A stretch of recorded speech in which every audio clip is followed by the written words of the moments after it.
The first frost had come earlier than usual that year, leaving the forest coated in a thin glaze of ice that sparkled under the weak December sun. I had decided to go hunting alone, something I had done plenty of times before, but something about that day felt different. My truck rattled over the frozen dirt road as I drove deep into the northern Minnesota woods, my breath fogging in the cab. The usual chatter of birds was absent, replaced by a profound silence that made the engine sound unnaturally loud. I parked near a clearing I knew held deer tracks and slung my rifle over my shoulder, stepping into the snow with the crunch of ice underfoot. The forest was vast, endless, a maze of pines and birches, their bare branches creaking under the weight of frost. I trudged through knee-deep snow, scanning for movement. Deer were scarce this late in December, but I had my hopes. The sun was beginning to dip when I reached a familiar ridge, a vantage point that gave me a clear view of the valley below. I set up my small folding chair and rested my rifle across my lap, trying to steady my nerves. Something about the way the forest had gone silent gnawed at me. Hours passed and the temperature plummeted. I sipped from my thermos, the liquid lukewarm and comforting against the cold that seeped through my layers. That's when I heard it, a sound so subtle I almost questioned it, a snapping branch, distant but deliberate. My heart jumped. I froze, eyes scanning the tree line. At first I thought it might be a fox or a deer, but then I saw the figure. It moved between the trees, barely making a sound despite the snow underfoot. It was tall, unnaturally tall, hunched slightly as it navigated the terrain with ease. My first thought was another hunter, but there was something wrong. Its movements were jagged, almost mechanical, as if it didn't quite know its own limbs. I raised my rifle, finger on the trigger, but didn't fire. The figure paused, seemingly aware of me, and then disappeared behind the trees. Panic began to prick at my thoughts. I told myself it was a hunter playing games or maybe a lost hiker, but deep down I knew it wasn't human. My instincts screamed at me to leave, but the trail back was unfamiliar in the darkening forest. I packed up quickly and started moving, trying to retrace my steps. The crunching came again, closer this time, and I realized with a cold certainty that I was being followed. Branches whipped against my face, snow seeped into my boots, and the wind seemed to carry whispers I couldn't understand. I stumbled over a fallen log and landed hard in the snow, pain shooting up my arm, but I scrambled to my feet. Through the trees, I glimpsed the figure again, its dark form slinking between trunks, its head tilting unnaturally as if studying me. Every instinct screamed to run, yet my legs moved like lead. I made it to a small frozen creek, thinking maybe following the water would lead me back to the main path. My rifle was clutched tightly, my eyes darting in every direction. The figure emerged again, now on the opposite bank, almost gliding across the snow. It stopped, lifted a hand slowly, and I swear it waved, or at least it made a gesture resembling one. My stomach dropped. This wasn't an animal. It wasn't human, at least not entirely. Night had fallen completely, and the forest became a labyrinth of shadows. My flashlight illuminated little more than a few feet ahead, and every snow-laden branch cast distorted shapes that made my heart race. The sound of crunching snow followed me relentlessly. I began to run blindly, slipping and sliding, every step a risk. My lungs burned, my muscles ached, but I didn't dare stop. Then I stumbled upon a cabin, old and abandoned, the roof caved in under decades of snow. Relief mixed with unease as I approached. The door was hanging on one hinge. I pushed it open, the wood groaning, and stepped inside. Dust coated every surface. The faint smell of rot and mildew made me gag. I crouched near the fireplace, rifle ready, listening. For a while, there was only the storm outside, snow and wind battering the thin walls. Then came the sound. Slow, deliberate knocks on the cabin door. Not a casual tap, but a hollow, methodical pounding. My pulse spiked. I whispered to myself, telling myself it was nothing, but I knew better. Whoever or whatever was out there knew I was inside. I edged toward the window, trying to see without being seen. The snowstorm had thickened, making it almost impossible to see the figure, yet I could feel its presence. The knocking intensified, rhythmically like a countdown. I gripped my rifle tighter, praying my fingers didn't betray my fear. Then the door creaked, ever so slightly, the hinge straining under some unseen force. A shadow slipped into the cabin, tall, thin, impossibly long-limbed. Its hood fell back slightly, revealing eyes dark and hollow, reflecting nothing but void. It didn't move aggressively, didn't speak. It simply observed, patient and unhurried. I fired my rifle. The blast echoed in the small cabin, and for a moment I thought I had scared it off. But then I realized it didn't stagger or scream. It recoiled, almost like it felt the impact, but remained unharmed. My mind screamed at me to escape. I dove through a window, landing in the snow, pain slicing through my ribs as I rolled to break my fall. The figure moved faster now, almost gliding over the snow, maintaining an impossible speed despite its size. I ran blindly through the trees, the storm whipping snow into my face. Hours passed in a blur of white and fear. My muscles cramped, my body trembling from cold and exhaustion. Eventually, I spotted the faint glow of a ranger station in the distance. Relief surged, fueling my last burst of energy. I didn't look back. I didn't slow down. The crunching had stopped, or maybe I just couldn't hear it over my own ragged breathing. I reached the station just as the first light of dawn broke over the horizon. The rangers stared at me, disbelief in their eyes as I explained what had happened. They offered blankets, coffee, and shelter, but their eyes betrayed skepticism. I tried to describe the figure, but words felt inadequate. Something had followed me through the night, something patient, something that had studied me before deciding to strike. Even now, months later, I can't shake it. The memory of those hollow eyes and that deliberate stalking fills me with unease. Winter nights are long and quiet here, but I keep my doors locked, lights on, rifle within reach. I don't hunt alone anymore, and I certainly don't wander far into the forest after dark. Because somewhere out there waiting among the snow and trees, it still watches. The forest holds its secrets, and some of them are patient hunters, far older and more cunning than any human could be.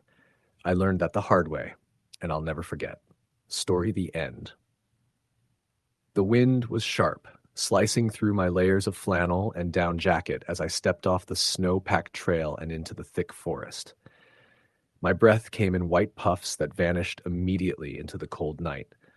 I had been hunting alone all day, tracking a buck that had been elusive, leaving faint tracks in the snow that twisted through the frozen pines. The sun had long gone behind the hills, and darkness was settling fast, leaving a dim gray light that made the shadows feel almost alive. I carried my rifle across my shoulder, and my pack was heavy with supplies, but my mind felt light, focused entirely on the hunt. I liked hunting alone. It gave me a sense of control, a feeling of being completely in tune with the woods. That night, that control would slip away faster than I ever imagined. The valley where I had been following the buck narrowed as I moved deeper into the forest.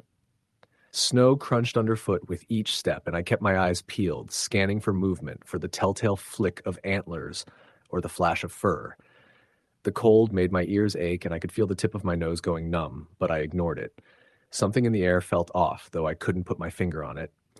There was a scent, faint but metallic, like iron and decay, carried faintly on the wind. My stomach clenched. I shook my head and muttered to myself, telling myself I was imagining things.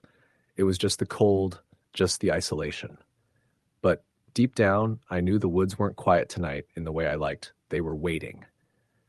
I spotted the buck first. It was a magnificent creature, its antlers spreading wide, but it was grazing nervously, its ears swiveling constantly.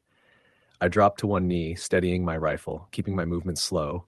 I could hear the wind through the trees, the subtle creak of snow-laden branches, but beneath that there was another sound, a low, almost imperceptible crunch, like heavy boots in the snow.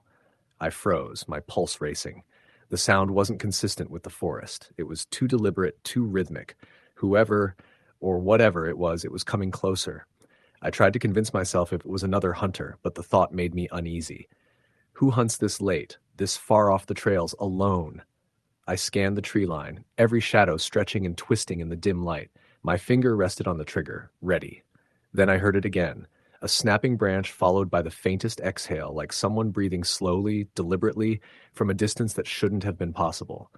Suddenly, the buck bolted, disappearing into the trees with a crash that echoed in the valley. My heart sank. I cursed under my breath and moved cautiously after it, rifle raised. That's when I saw it. A figure, partially obscured by the darkness, moving between the trees. I thought at first it was another hunter, but the way it moved was wrong. Jerky, unnatural, almost like it was floating. I froze. My rational mind screamed to stay calm. It's someone just hunting too, I told myself. But instinct screamed danger. The figure stopped, tilted its head as if listening. I could feel eyes on me, and a shiver ran down my spine. I whispered, "Hello?" My voice was swallowed immediately by the forest. There was no response, just a faint rustling in the snow. I realized then that I had no idea if it had seen me or was deliberately watching. I wanted to back away slowly, but every movement felt too loud, too conspicuous. Then I heard it. A low, guttural growl, not like any animal I had ever heard, closer than it had any right to be. I swung the rifle around, scanning the shadows. The figure was gone. My chest tightened. I took a deep breath and started moving carefully, trying to find my way back to the ridge I had parked on. Every step was slow, calculated, every sound amplified in the quiet of the winter forest. I had gone only a few hundred feet when I stumbled on something in the snow. A footprint, large, wider than a human foot, with claw-like marks. My stomach churned. That wasn't a bear. It was too long, too narrow, and the depth suggested a weight far beyond mine. My pulse accelerated. I debated turning back, but pride and stubbornness pushed me forward. I told myself I could make it to the truck if I stayed calm, if I stayed quiet. But the forest had other plans. Another branch snapped, closer this time. I spun around, rifle raised, and caught a fleeting glimpse of movement, a shadow darting between the trees, faster than a human could run. My hands shook, teeth chattering not just from the cold. I fired a single shot into the darkness, the report echoing through the valley. There was no scream, no sound of impact, only the faint whisper of movement retreating, circling, as if to taunt me. I started running, boots sliding over ice, snow clinging to my legs. The sound followed me, sometimes ahead, sometimes behind, impossible to track. Every instinct screamed to flee, but the forest seemed to stretch endlessly, the ridge I had parked on unreachable. I stumbled into a small clearing, and the moon briefly broke through the clouds. There it was again, just at the edge of the clearing. A humanoid shape, too tall, too thin, moving with a fluidity that was inhuman. Its face, if it could be called that, was obscured, but I felt its gaze pierce through me, cold and calculating. I fired again. The figure flinched, twisted in a way that made my stomach turn, and then disappeared into the trees as if swallowed by shadows. My chest heaved. I knew I wasn't safe, not even close. I forced myself to move, crawling through the snow, trying to keep a clear line of sight on the path back. My hands were numb, my boots heavy, each step exhausting, and all the while I could hear it following, circling, waiting for me to falter. Hours seemed to pass. The forest, once familiar, became a maze of looming shadows and shifting shapes. I thought I heard voices at one point, faint, whisper just out of reach. But I knew it was impossible. I was alone. Only I was alone, yet I could feel the weight of something watching me, studying me. The cold was relentless, biting through layers, but fear was hotter than the chill. It drove me forward, forcing me to move faster, stumble more recklessly, each step a gamble. Finally, I saw the faint glow of my truck's taillights through the trees. Relief surged, but it was brief. The figure was there again, at the edge of the road, partially obscured by the shadows. I slammed the truck into drive, tires spinning on ice, and as I accelerated, the headlights illuminated nothing, no sign of it, just the forest, silent once more. I drove for hours, snow and dark blurring together, until I reached a small town where the roads were cleared and lights burned warmly through the windows. I didn't stop until I reached my apartment. I locked the doors, double-checked the windows, and sat shaking, trying to convince myself it had been my imagination. But I knew better. I had seen it, felt it, and heard it. Something in those woods that night was older than the trees, faster than any man, and far smarter than any predator I had known. I haven't hunted alone in winter since. Not in those woods, not anywhere. People ask if I saw a bear, a man, a wolf. I lie, say yes, just to make the story believable. But I know the truth. Some nights when the wind whistles through the trees, I still hear the crunch of snow behind me, the faintest whisper of movement, and I remember the cold, dark night when the forest almost claimed me. The woods are patient, they wait, and some things in the forest never sleep. Story the end. Snow had been falling for hours, thick and relentless, coating the pine trees and the narrow trail I followed. I was deep in the woods of northern Maine, hunting alone for deer, a tradition I'd kept every winter since I was 16. The forest was silent in a way that made my ears ache, the snow absorbing every distant crack of a branch, every call of a bird. It was beautiful, serene, and unnerving. There was a chill beyond the cold in the air, something that made the hair on my arms stand on end. I had parked my truck along a logging road that morning and hiked in with my pack, rifle slung across my shoulder. I'd been hunting these woods for years, knew every rise and hollow, but tonight felt different. The deeper I went, the more I felt eyes on me. Not deer eyes, not coyote eyes, but something else. Something intelligent, something patient. I shook my head, blaming fatigue in the creeping darkness. The last light of day was fading, turning the forest a muted gray, the snow glittering faintly in the dim light. By nightfall, I had settled into a stand I'd used many times before. It was a makeshift platform in an old pine, overlooking a small clearing where deer often grazed. I checked my rifle and sat quietly, my back pressed against the rough bark. Minutes stretched into hours, the snow falling harder, the cold seeping through my layers. I saw deer tracks crossing the clearing, fresh, but no animals appeared. The forest felt too still, too quiet. And then I heard it, a low dragging sound, faint like something heavy moving just beyond the tree line. My stomach clenched. I raised my rifle, scanning the shadows. Nothing. Just the trees, snow clinging to their limbs, wind whispering through the pines. I told myself it was a bear or a coyote, but then the sound came again, closer this time, and with it a smell, pungent, metallic, like blood mixed with something fouled and wild. My pulse spiked. I had never smelled anything like it in the woods before. I shifted slightly in the stand, careful not to make noise, and froze. Two glowing points of light reflected in the snow just at the edge of the clearing. Eyes. They were watching me. They didn't blink, didn't move, just watched. I tried to rationalize it. Coyotes? Maybe. But no coyote I'd ever seen stood that tall or emitted a presence that made the air feel thick. My fingers tightened on the stock of my rifle. I whispered to myself, telling myself to stay calm, to wait, to let the animal make a move. But instinct screamed that this was no ordinary animal. The growl that followed was low and deliberate, resonating through the clearing in a way that made the snow vibrate beneath my boots. It was a sound of intelligence, of predation, and it wasn't coming from a deer or a bear or a coyote. I decided I had to leave the stand. Slowly, I eased my way down the ladder, careful not to make a sound. The snow had muffled almost everything, but now every step felt amplified. My boots sank into the powder, leaving deep impressions, and I cursed silently. I stayed low, moving between trees, trying to avoid the clearing, but the feeling of being watched didn't fade. Every so often, a branch snapped behind me. I'd spin, rifle ready, but again, nothing, just shadows and snow. Minutes passed. Then I heard it, breathing. Not distant, not muffled, right behind me. Slow, deliberate, wet. My body froze mid-step. I knew it had me tracked, following my scent, moving silently despite the snow. I crouched behind a fallen tree, trying to control my shaking hands. The shadow moved across the clearing, larger than any human, hunched, limping, almost like it was broken, yet capable of speed beyond reason. I fired a shot, aimless, more instinct than hope, into the darkness. The echo was deafening, and then silence. Too much silence. My heart thumped in my ears. Had I hit it, or had I just made it angry? I decided I had to run, back toward the logging road, where at least the possibility of help existed. I sprinted, slipping and sliding on the snow, branches whipping my face. Behind me, a crashing sound followed, faster than any animal could possibly move in the snow. Every so often, a branch would snap directly behind me, close enough to feel the blast of air as it broke. My legs burned, lungs heaving, yet I couldn't stop. The forest seemed endless, each tree a mirror of the last, and the darkness pressing down made every shadow twitch with menace. Then I stumbled onto something. Tracks. Not deer, not bear, not human.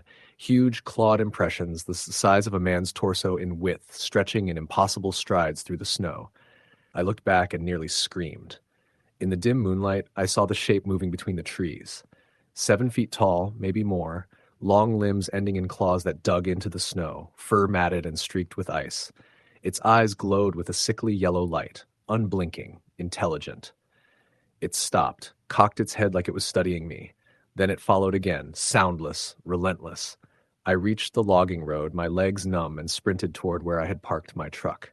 Snow was thick, visibility almost zero, but the headlights of my truck were faintly visible through the trees. Relief surged, but it was short-lived. I could feel it behind me, moving faster now. The snow muffled the sound of its footfalls, but I didn't need to hear it. I could feel the weight of its gaze, the presence of something ancient and patient stalking me. I dove into the truck, fumbling for the keys, hands trembling.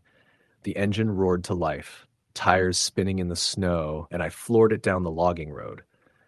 Behind me, I thought I saw the shape step onto the road for a second, tall, hulking, staring at me with those glowing eyes. Then it vanished into the trees as the truck bounced over ruts and snowdrifts. My chest heaved, body shaking, eyes darting to every shadow along the road. I didn't stop until I reached a small gas station 10 miles down the road, warm lights cutting through the night. I stumbled inside, hands shaking, trying to explain to the clerk what had happened. He raised an eyebrow, tried to reassure me, but I could see doubt in his eyes. I didn't care. I had escaped. I reported the tracks and the encounter to the local game warden the next day. He came with me to the edge of the forest, examined the area, took photos, but by then the tracks had vanished, filled in by the wind and falling snow. No footprints, no signs of struggle, nothing. I showed him the trees where I had seen it, claw marks on the bark where it had passed. He frowned, promised to look into it, but I could see he was skeptical. Who wouldn't be? Even I struggled to believe it myself, yet the memory was burned into my mind, every sound, every shadow, every horrifyingly intelligent gaze. I haven't hunted alone at night since. I don't go deep into those woods in winter. I still hunt during the day with friends, with backup, but the fear lingers.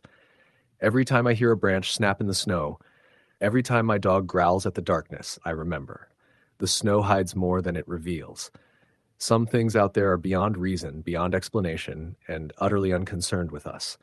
I sometimes catch myself scanning the tree line, expecting those glowing yellow eyes to appear again, and in those moments I know I would recognize them instantly, as I did that night. Patient, hunting, intelligent, waiting. Story the end. The snow was falling harder than I expected when I parked my truck at the edge of the logging road in northern Minnesota. The forest stretched ahead, dark and silent, except for the occasional groan of ice-laden branches swaying in the wind. I had planned this solo hunt for months. Late November, deer season, minimal light, just me and the wilderness. But as I stepped onto the trail, a gnawing unease took hold. The isolation that had seemed exciting in daylight now felt oppressive. Every crunch of my boots against the frozen ground sounded too loud, echoing in the empty forest.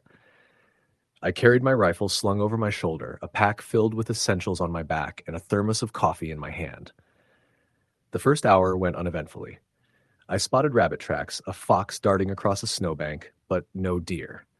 I moved slowly, scanning the dense pines, listening to the wind whip through the bare branches. The forest seemed alive in a way I hadn't fully appreciated until now. Every rustle, every snap of ice sounded like a warning. By late afternoon, the light was fading. I found a small ridge overlooking a frozen creek, a spot that had produced deer for me before. I settled in, crouched behind a fallen log, and waited. The temperature dropped sharply, my breath frosting the air in small clouds. My hands went numb despite my gloves, and I sipped from the thermos, trying to stay calm. That's when I heard it, a crunch behind me, slow and deliberate. I froze, every muscle tensing. It could have been an animal, but the rhythm was too steady, too deliberate. I turned slowly, scanning the dark tree line. Nothing, just shadows, twisted in the fading light. I told myself it was probably a deer or maybe a small elk moving through the snow, but my gut told me otherwise. Minutes passed, each one stretching painfully. Then the sound returned, closer this time, and I realized it wasn't walking, it was stalking. My pulse quickened. I gripped my rifle, aimed toward the shadows, and whispered a warning. Silence. The wind picked up, carrying an eerie, almost human sigh through the trees. I couldn't shake the feeling that I was being watched, tracked by something patient and deliberate. Night fell faster than I anticipated. I should have left, but stubbornness kept me rooted. I spotted movement across the creek, a deer barely visible against the white snow. I raised my rifle, took a steadying breath, and fired. The shot rang out, echoing in the valley. The deer bolted, vanishing into the blackness. Relief and frustration battled inside me. I had missed, but something else had caught my attention. A flicker of movement, too quick to be human, slipping between the trees. I backed away slowly, keeping my rifle ready. The shadows seemed to lengthen unnaturally, stretching toward me. I could hear them now, soft, deliberate footsteps in the snow, circling, never breaking into a run, never revealing themselves fully. I whispered my location aloud, hoping to scare whatever it was away. Silence answered me, but the feeling of eyes on me intensified. My skin prickled, fear settled deep in my chest. I decided to retreat, heading back toward the truck. The forest seemed to shift, every tree twisting in my peripheral vision. The snow muffled my steps, but not enough to hide me completely. I stumbled over a fallen branch, and the sound of breaking wood carried farther than I thought. That's when I heard it clearly. A low, rasping laugh, barely human, coming from somewhere upwind. My stomach dropped. I ran. The trail twisted, unfamiliar. I hadn't realized how far I'd wandered off the road. Panic set in as I tried to orient myself. My flashlight barely cut through the dark, falling snow. Then I saw them, figures tall and naturally thin, gliding between the trees. They didn't walk like people. Their movements were fluid, almost predatory. I froze, heart hammering as one turned toward me. Its face was obscured by shadows, but I could feel it staring, waiting. I fired a warning shot into the darkness. The echoes seemed to bounce off the trees endlessly. For a moment, everything went quiet. Then the footsteps resumed, faster this time, circling me. I realized the rifle wouldn't save me. I couldn't hit what I couldn't see. I ran blindly, tripping over snow-covered roots, branches slapping my face. The laughter, whispers, and crunching followed me relentlessly. Eventually, I stumbled onto a frozen creek, hoping to follow it back to the road. The snow had covered all familiar tracks, and the forest seemed endless. Shadows darted along the tree line, but always just at the edge of visibility. I called out, but my voice was swallowed by the wind. I felt a cold brush across my shoulder like a hand, and I stumbled again, falling into the snow. I scrambled to my feet, teeth chattering, and pressed on, guided only by the faint moonlight. Hours seemed to pass. The cold was biting, my limbs numb, and my mind fogged with fear. Then, in the distance, I saw lights, the headlights of my truck. Relief surged, almost overwhelming the terror that had gripped me. But as I neared the vehicle, I froze. The snow around it was disturbed, tracks leading away in every direction. And in the driver's seat, faintly, I thought I saw a shape, a dark, hunched silhouette, not moving but watching. I didn't hesitate. I dove into the truck, locked the doors, and started the engine. The headlights cut through the snow, revealing empty space behind me. I drove without looking back, tires spinning on ice, adrenaline keeping me going. I didn't stop until I reached the main highway. At home, I tried to rationalize it. Wolves? A deranged hunter? But the shapes, the laughter, the fluid movements, they didn't match anything natural. The deer I had shot was gone the next day. No blood, no tracks, just empty snow. And the footprints leading away from the truck, the elongated human-sized prints, remained etched in my memory as if whatever had been out there had let me go. I never hunted alone in those woods again. I avoid the deep trails, stick to daylight, and sometimes when winter nights are still and quiet, I hear whispers carried on the wind, reminding me that whatever I encountered wasn't done watching. It waits in the darkness, patient and silent, and it remembers. Story the end. The first frost of December had settled thick over the Appalachian hills, coating the branches in a brittle glaze that glittered in the weak morning light. I pulled on my insulated jacket, checked my rifle, and loaded my pack with the usual gear. Thermos of coffee, extra gloves, a folding saw, a small first aid kit.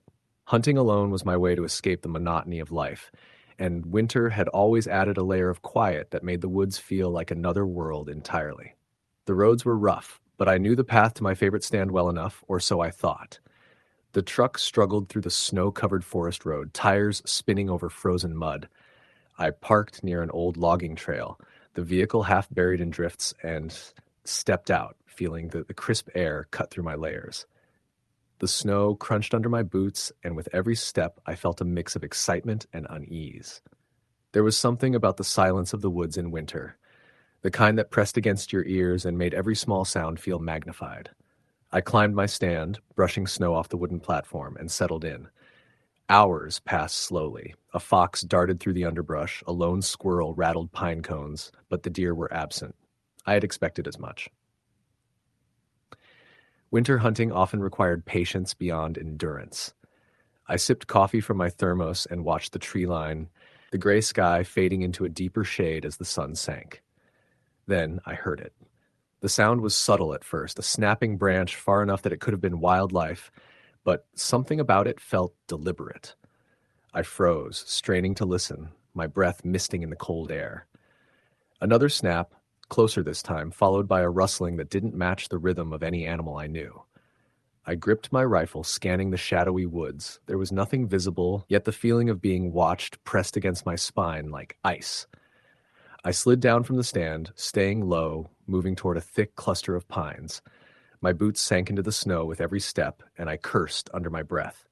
The sound followed, irregular but constant, weaving around me as if whatever it was circling. I slowed, trying to keep my breathing steady. Just an animal, I muttered. Just a deer, or maybe a coyote. But the noise didn't match either. It was heavier, more calculated, like footsteps, but wrong, too deliberate, too quiet for its weight. The figure emerged from the shadows then, barely visible against the gray of the snow. At first, I thought it was a hunter, another soul braving the woods alone. But the shape was wrong, limbs too long, movement stiff and unnatural. It didn't run or walk like a human. It moved in jerks, almost sideways, like the forest itself had twisted it. My heart pounded. The rifle in my hands felt suddenly insufficient, useless against something that defied reason. I backed away slowly, trying to stay out of sight. Every instinct screamed to flee, but my boots betrayed me, crunching loudly over the icy snow. The thing stopped, head tilting unnaturally, and for a moment I felt its gaze like a weight pressing on my chest. It didn't move forward, didn't make a sound, just watched. My mind raced for explanations. A hunter in disguise? Some prankster? But none of it made sense. The footprints it left were long, uneven, dragging as though it couldn't fully lift its feet. I had never seen anything like it. Panic set in. I turned and ran, slipping on ice, boots flailing, rifle clanging against the snow. The woods became a blur of white and gray, the trees bending in strange angles as my adrenaline carried me forward. Behind me, I heard movement, fast now, almost bounding, but it wasn't chasing in a straight line. It was maneuvering, cutting corners, staying just out of sight but always present. I dared not look back. By the time I reached my truck, I was drenched in sweat beneath my winter layers, lungs burning. I fumbled with the keys, heart racing as the engine roared to life. In the glow of the headlights, I thought I saw it for a brief second, leaning out from behind a tree, tall, thin, and wrong, with eyes that reflected a dim yellow light. It didn't move. It didn't need to. Its presence was enough. I drove fast, tires skidding over frozen mud and packed snow, keeping my gaze on the road and occasionally on the tree line. Every shadow at the edge of the headlights made me flinch. I passed familiar landmarks, the old mill, the creek bend, the ridge where I had hunted countless times, and yet the forest felt alien, hostile. The woods I knew had been replaced by something alive, something patient, tracking me. Hours later, when the roads finally widened into the small town's streetlights, I allowed myself to breathe, shaky and uneven. I parked at home, locked the doors, and sat in silence, trying to convince myself it had been a hallucination, a trick of stress and isolation. But deep down, I knew. Whatever it was, it had been waiting in the shadows, watching, calculating. The unease didn't fade. It followed me into my dreams, where I would wake in a cold sweat, certain I had heard the snap of a branch outside my window. The next morning, I returned to the forest, determined to prove I hadn't imagined it. Snow blanketed the ground, sunlight glinting off the ice, turning the world into a sparkling, serene landscape. My tracks from the night before were gone, erased entirely. No footprints, no disturbance, not even the marks of my own struggle. The stand looked undisturbed, the forest silent and empty. I asked other hunters, tried to find someone who might corroborate what I had seen. No one had. Some laughed, some dismissed it as isolation playing tricks on the mind, but I knew. That thing moved through the snow without leaving a trace. It waited, patient, feeding off fear. My hunting trips changed after that. I never went alone in the winter again. Even in groups, the forest felt different. Shadows deeper, the quiet more oppressive. At night, when snow falls thick and the wind whistles through bare branches, I think about the figure. It doesn't seem motivated by hunger or survival or anything we understand. It watches. It waits. The idea of walking alone through those woods again fills me with a dread that is physical, gripping my chest. And I know it's still there. Somewhere in the gray winter night, among the skeletal pines, it lingers, waiting, patient. I have returned to the woods during the day, tried to prove it wasn't real, but the forest doesn't feel the same. The paths I knew are strange, shadows cling to edges of vision, and the silence is heavy, almost listening. Sometimes at the edge of the tree line, I think I see a flicker of movement, too tall, too thin, too wrong to be human. And I remember that night, the cold, the fear, and the way it felt to be truly watched. The thing I saw isn't a legend, isn't a tale to scare others. It's real. And it hunts in a way we can't fight. Not for meat, not for sport, but for the terror it evokes, the proof that some corners of the world are older and stranger than our minds can comprehend. I've stopped hunting alone at night entirely. I stay near roads, near others, in the light. The forest may hold many things, but in winter in the deep cold, it holds patience, and the kind of predator that doesn't need teeth or claws to terrify. Even now, when I drive past the woods, headlights catching the tips of frozen branches, I see shapes that shouldn't exist, hear sounds that don't belong. My heart still pounds at the memory, still tightens at the thought of snow crunching under impossible footsteps, still freezes at the idea of the patient gaze from a shadow at the tree line. It's out there, waiting.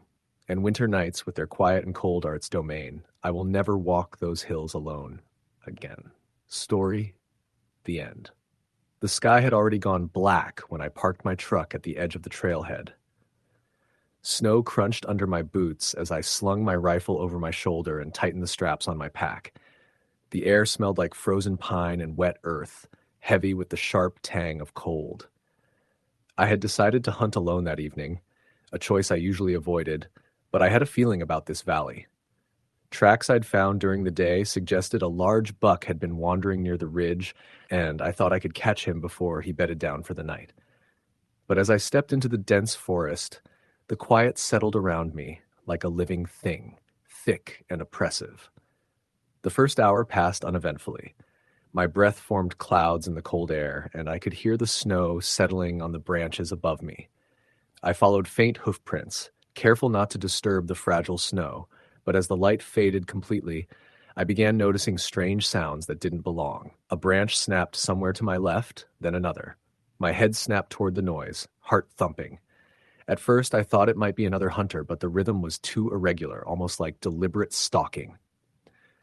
I whispered to myself to stay calm, telling myself the forest was full of animals. But instinct screamed that this was different.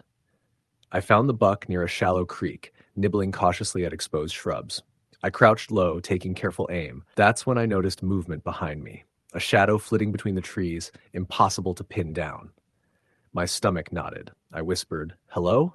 But the only response was the faint hiss of wind over snow.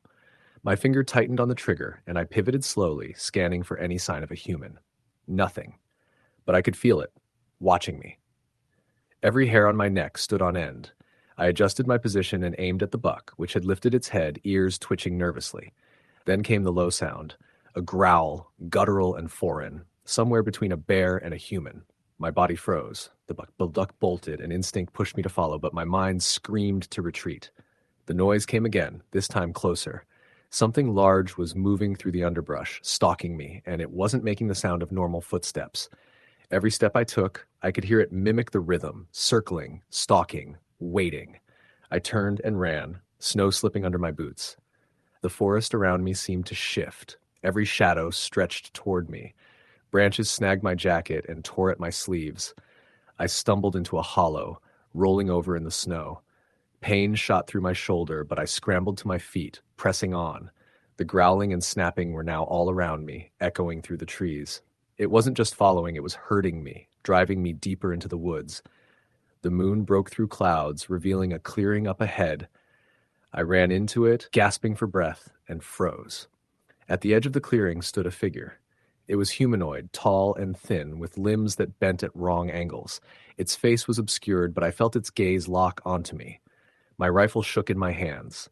I squeezed the trigger and fired once, the echo bouncing off the trees. The figure recoiled in a way that made my stomach twist, jerky, unnatural, and then vanished into the shadows. Panic surged. I ran blindly, trying to find the trail back to my truck. The woods, familiar during the day, became an alien maze.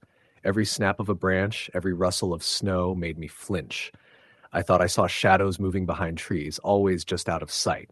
I stopped to catch my breath and realized I had lost the trail entirely. My compass showed I was nowhere near the ridge I had parked on. Fear clawed at me, a cold, primal thing that burned through the chill. Hours passed, or maybe it was minutes. I couldn't tell. The forest pressed closer, dark and silent, except for the occasional snap or whisper that made my heart jump. I stumbled into a frozen creek, water sloshing around my boots. My hands were numb, and my face stung from the cold. I heard it then, moving through the trees behind me, closer, deliberate. I spun, raising the rifle again, but there was nothing. Just shadows, endless and empty. I knew if I stayed still too long, it would find me, so I ran again, every step exhausting, my body screaming to stop. Finally, through the trees, I saw the faint glow of my truck's taillights. Relief surged through me, and I bolted, lungs burning, boots slipping on ice and snow. I slammed the truck into gear and spun the tires, snow flying as I aimed the headlights into the dark forest. For a moment, I thought I saw the figure at the edge of the clearing, its long limbs stretched, head tilted, watching. Then it was gone, absorbed back into the shadows. I didn't stop driving until I reached the highway, then the lights of a small town, and finally, my apartment. Inside, I locked every door, double-checked the windows, and sank into a chair, trembling. I told myself it was the isolation, the cold, the stress of hunting alone. But I knew better. Something in those woods had been there, watching, stalking, intelligent and patient. Since that night, I haven't hunted alone in the winter, not in those mountains, not anywhere remotely similar. People ask if I saw a bear, a hunter, maybe a wolf. I lie, say yes, to make the story sound plausible. But I know the truth. Some things in the forest wait for the right moment, and some nights the woods themselves seem alive, patient and hungry. Years later, every winter when the wind cuts through the trees and the snow settles into silent drifts, I still hear it. A branch snapping, a low growl, the faintest whisper of movement that doesn't belong. I close my eyes and feel the cold that night, the fear of being watched, the impossibly fast shadow circling me. The memory is sharper than any rifle, more terrifying than any storm. I know it's still out there, still waiting, patient beyond imagination for the next hunter foolish enough to walk alone through its domain. The woods are not forgiving, they never have been, and some things in them are older, faster, and smarter than any man. Story the end. The snow crunched under my boots as I pushed through the thick pines, the moonlight casting long shadows across the frozen forest floor. It was late November in northern Minnesota, bitter cold and still, the kind of night where the wind cuts through every layer of clothing no matter how thick. I had parked my truck at the edge of an old logging road, careful not to leave the headlights on too long and give away my location. I had decided to hunt alone, confident in my experience, but now, as I trudged through the knee-deep snow with nothing but my rifle and a small pack, that confidence was beginning to feel fragile. I had scouted the area earlier in the season, marking a few promising spots where deer had crossed the trail, but tonight felt different. The woods were eerily quiet, almost too quiet, as if the normal chatter of wildlife had vanished. My breath puffed in clouds in front of me, and every snap of a branch or shift in the snow made me tense, heart hammering. I tried to shake the unease. I told myself it was just the cold playing tricks on my senses, the loneliness of the woods exaggerating every sound. Still, the feeling of being watched crept over me with every step. I reached a clearing near a ridge I had intended to use as my stand.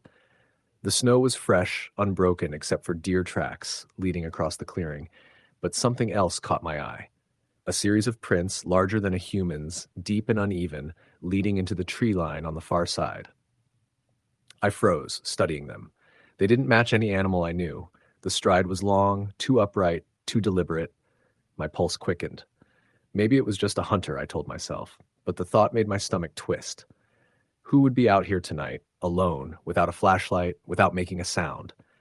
I set up my stand, a simple tarp and some branches I had brought, and settled in. The night pressed in, cold seeping through my clothes despite layers of wool and down. I watched the tracks, the tree line, waiting. Hours passed. The forest remained unnervingly still. I saw no deer, no other hunters, nothing. Until I heard it. A soft crunch in the snow behind me, subtle, rhythmic, deliberate. My body froze.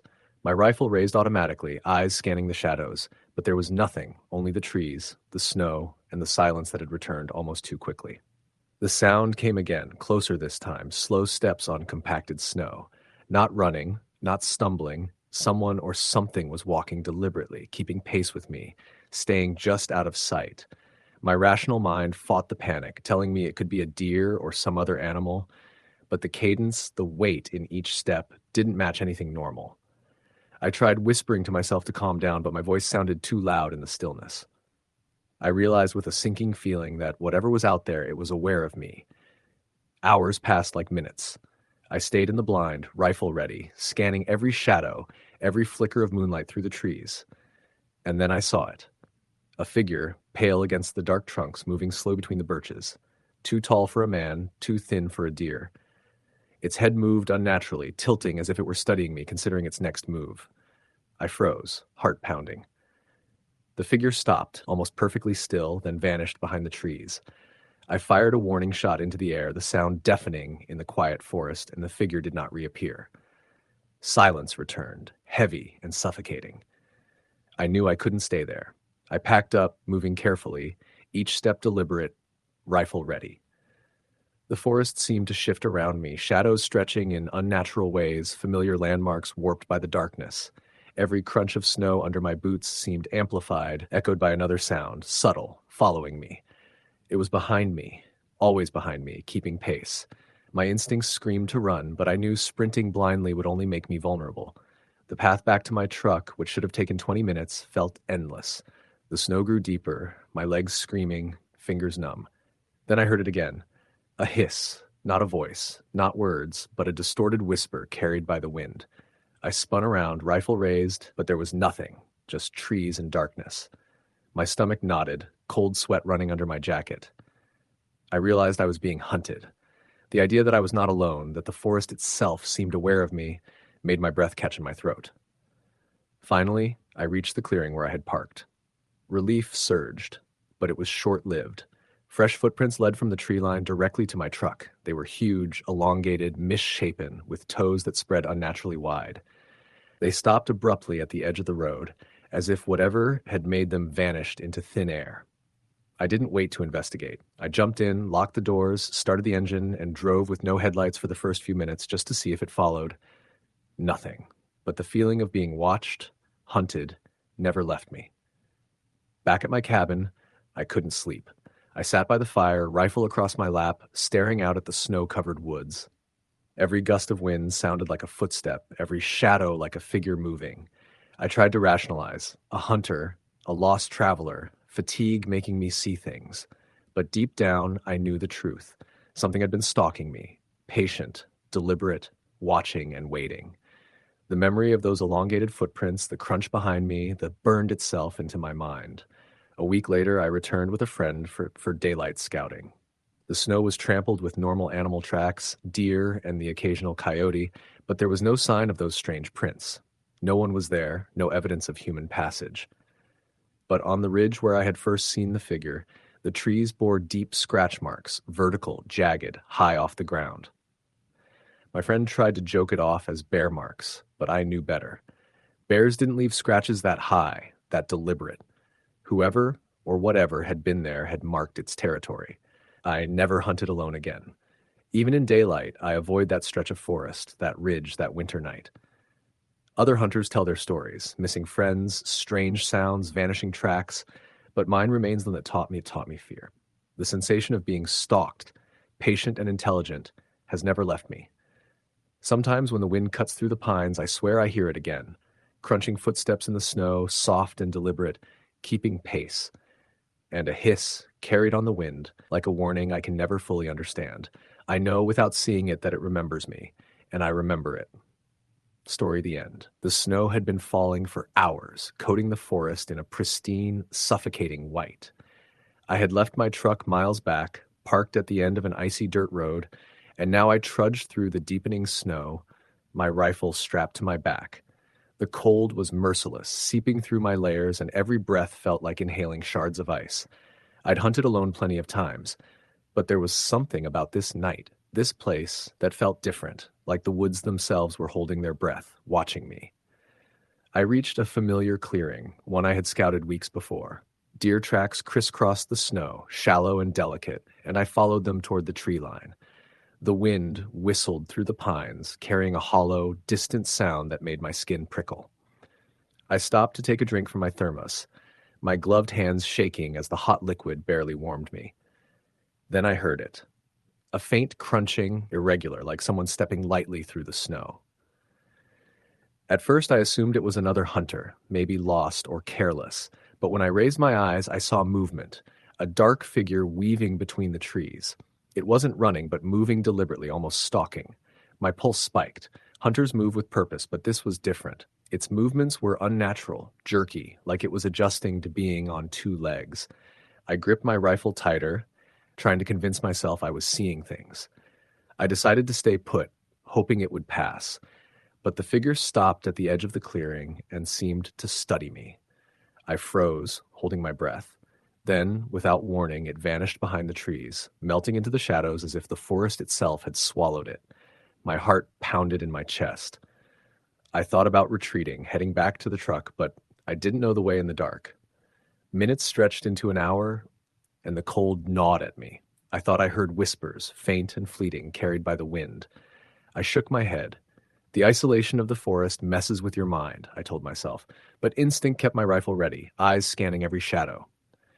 Suddenly, I saw it again. The figure emerged from the trees, closer this time, moving slowly, deliberately. It was tall, unnaturally so, and its limbs seemed too long, bending at strange angles.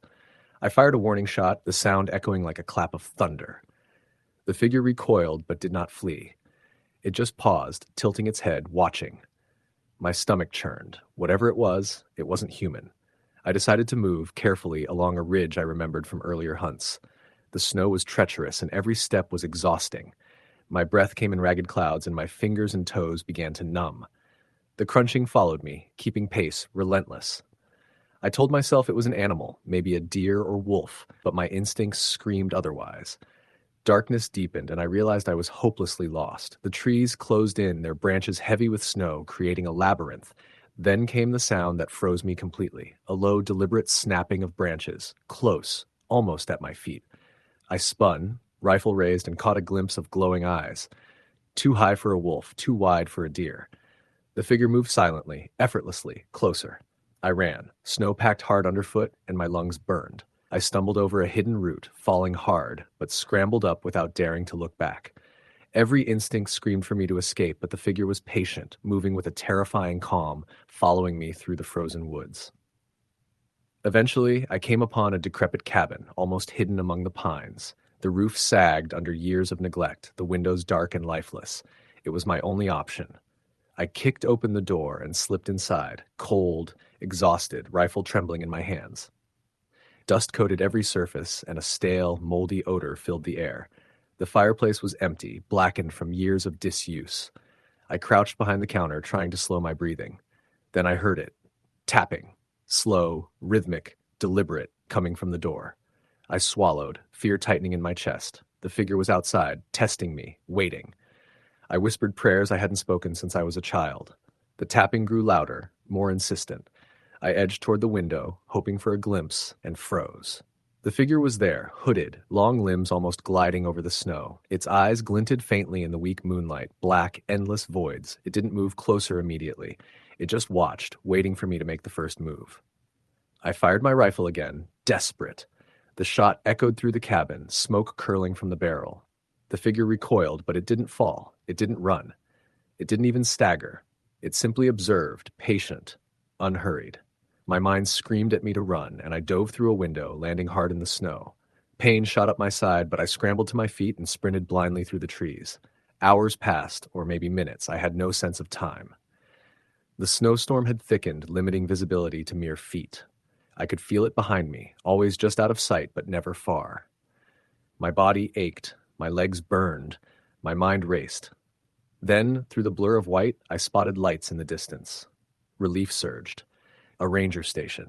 I pushed myself harder, slipping and sliding, until finally I stumbled into the clearing. The rangers stared at me, shocked, as I recounted the night's events. They offered blankets, coffee, and shelter, but their eyes were wary, unsure if they believed me. I tried to describe the figure, tall and humanoid, limbs too long, eyes like voids, moving with unnatural patience. No one had heard of such a thing, yet I knew what I had seen was real. I spent the night at the station, unable to sleep. Every creak of the building, every whisper of wind made me flinch. The forest outside seemed alive, waiting, patient. By morning, I had to return to my truck. The snow had covered all tracks, erasing the path I had taken, but I didn't care. I drove away without looking back. Even now, months later, the memory haunts me. I don't hunt alone anymore, and I avoid the northern forests in winter. But sometimes on cold nights, I swear I can hear the soft crunch of snow outside my window, the faintest echo of deliberate steps, and I know, somewhere out there among the frozen pines, it waits. Patient, patient as the winter itself, ready to stalk the next hunter who ventures too far into its domain. Story the end. The snow had been falling steadily all afternoon, coating the forest floor in a thick white blanket that muffled every sound. I had parked my truck hours ago at the edge of the trail, double-checked my gear, and set off into the woods. The air was bitterly cold, biting through my layers of clothing and making my breath cloud in front of me. I was hunting alone, something I rarely did, but tonight I insisted on it. There was a certain peace in solitude, a thrill in testing yourself against the wilderness at night. But as I trudged through the snow, the forest felt heavier than usual, as if it were watching. I had seen a buck earlier, a large one with an impressive rack, and I had followed its tracks all afternoon, hoping to get a clean shot. By sunset, the sky had turned a deep gray black, and the forest had become a maze of shadows and white trunks. Every step I took left a mark in the snow. Every sound I made seemed amplified. Twigs snapped, snow shifted, and the occasional gust of wind rattled the branches above. I reminded myself to stay calm. "It's just a deer," I muttered under my breath, though my voice sounded hollow in the vast silence. As the light faded completely, I began to notice footprints that weren't mine. They were large, human, but uneven, heavy, almost deliberate, running roughly parallel to my path. My stomach dropped. I had not seen another hunter all day, and at this time of night, it was unlikely anyone would be wandering these woods. I stopped listening. Only the wind answered me. I tried to convince myself it was someone from earlier in the day, but the prints were fresh, the snow around them crisp and untrampled. My pulse quickened. I altered my path, circling back toward where I had first seen the deer, hoping the tracks had been left by someone else who had left hours ago. But the forest was disorienting. Every tree looked the same, and shadows stretched in unnatural angles under the dim moonlight. Then I saw movement in the corner of my eye, a shadow flitting between two trees.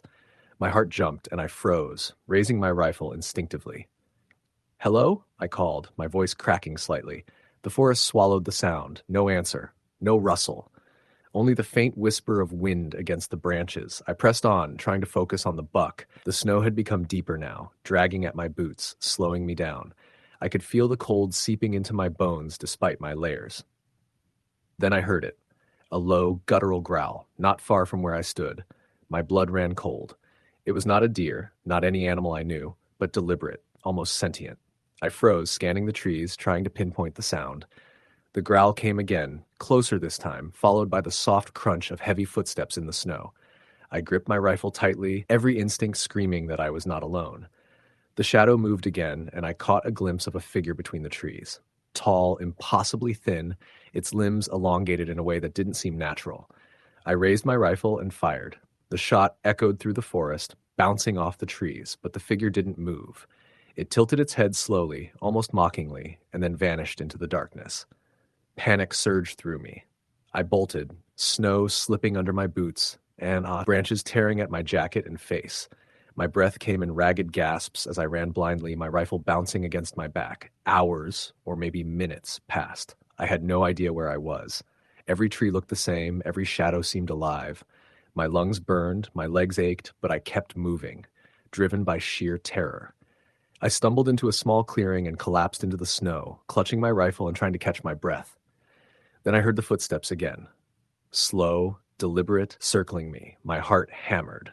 The cold, the isolation, the darkness, it all pressed down on me, suffocating. I forced myself to my feet and began moving again, taking careful, calculated steps, trying to find the trail back to my truck. The snow had deepened even more, making every step a struggle. I slipped on a frozen patch and fell hard, my rifle sliding away in the snow. I scrambled after it, hands raw and bleeding, and when I finally grabbed it, I heard a whisper in the wind, almost human, "Don't run." My stomach turned over. I couldn't tell if I had imagined it, but the sound had been too deliberate, too close. I ran again, pushing through the forest like a man possessed. Trees loomed like specters, their shadows long and twisted in the moonlight. Every instinct screamed that something was following me, something intelligent, patient, and hungry. I stumbled, fell, and got up again, snow filling my gloves, cutting my skin. Then finally, in the dim glow of the moon, I saw it, my truck, parked at the edge of the trail. Relief surged, but fear held me frozen for a moment, chest heaving, ears straining for any sign of pursuit.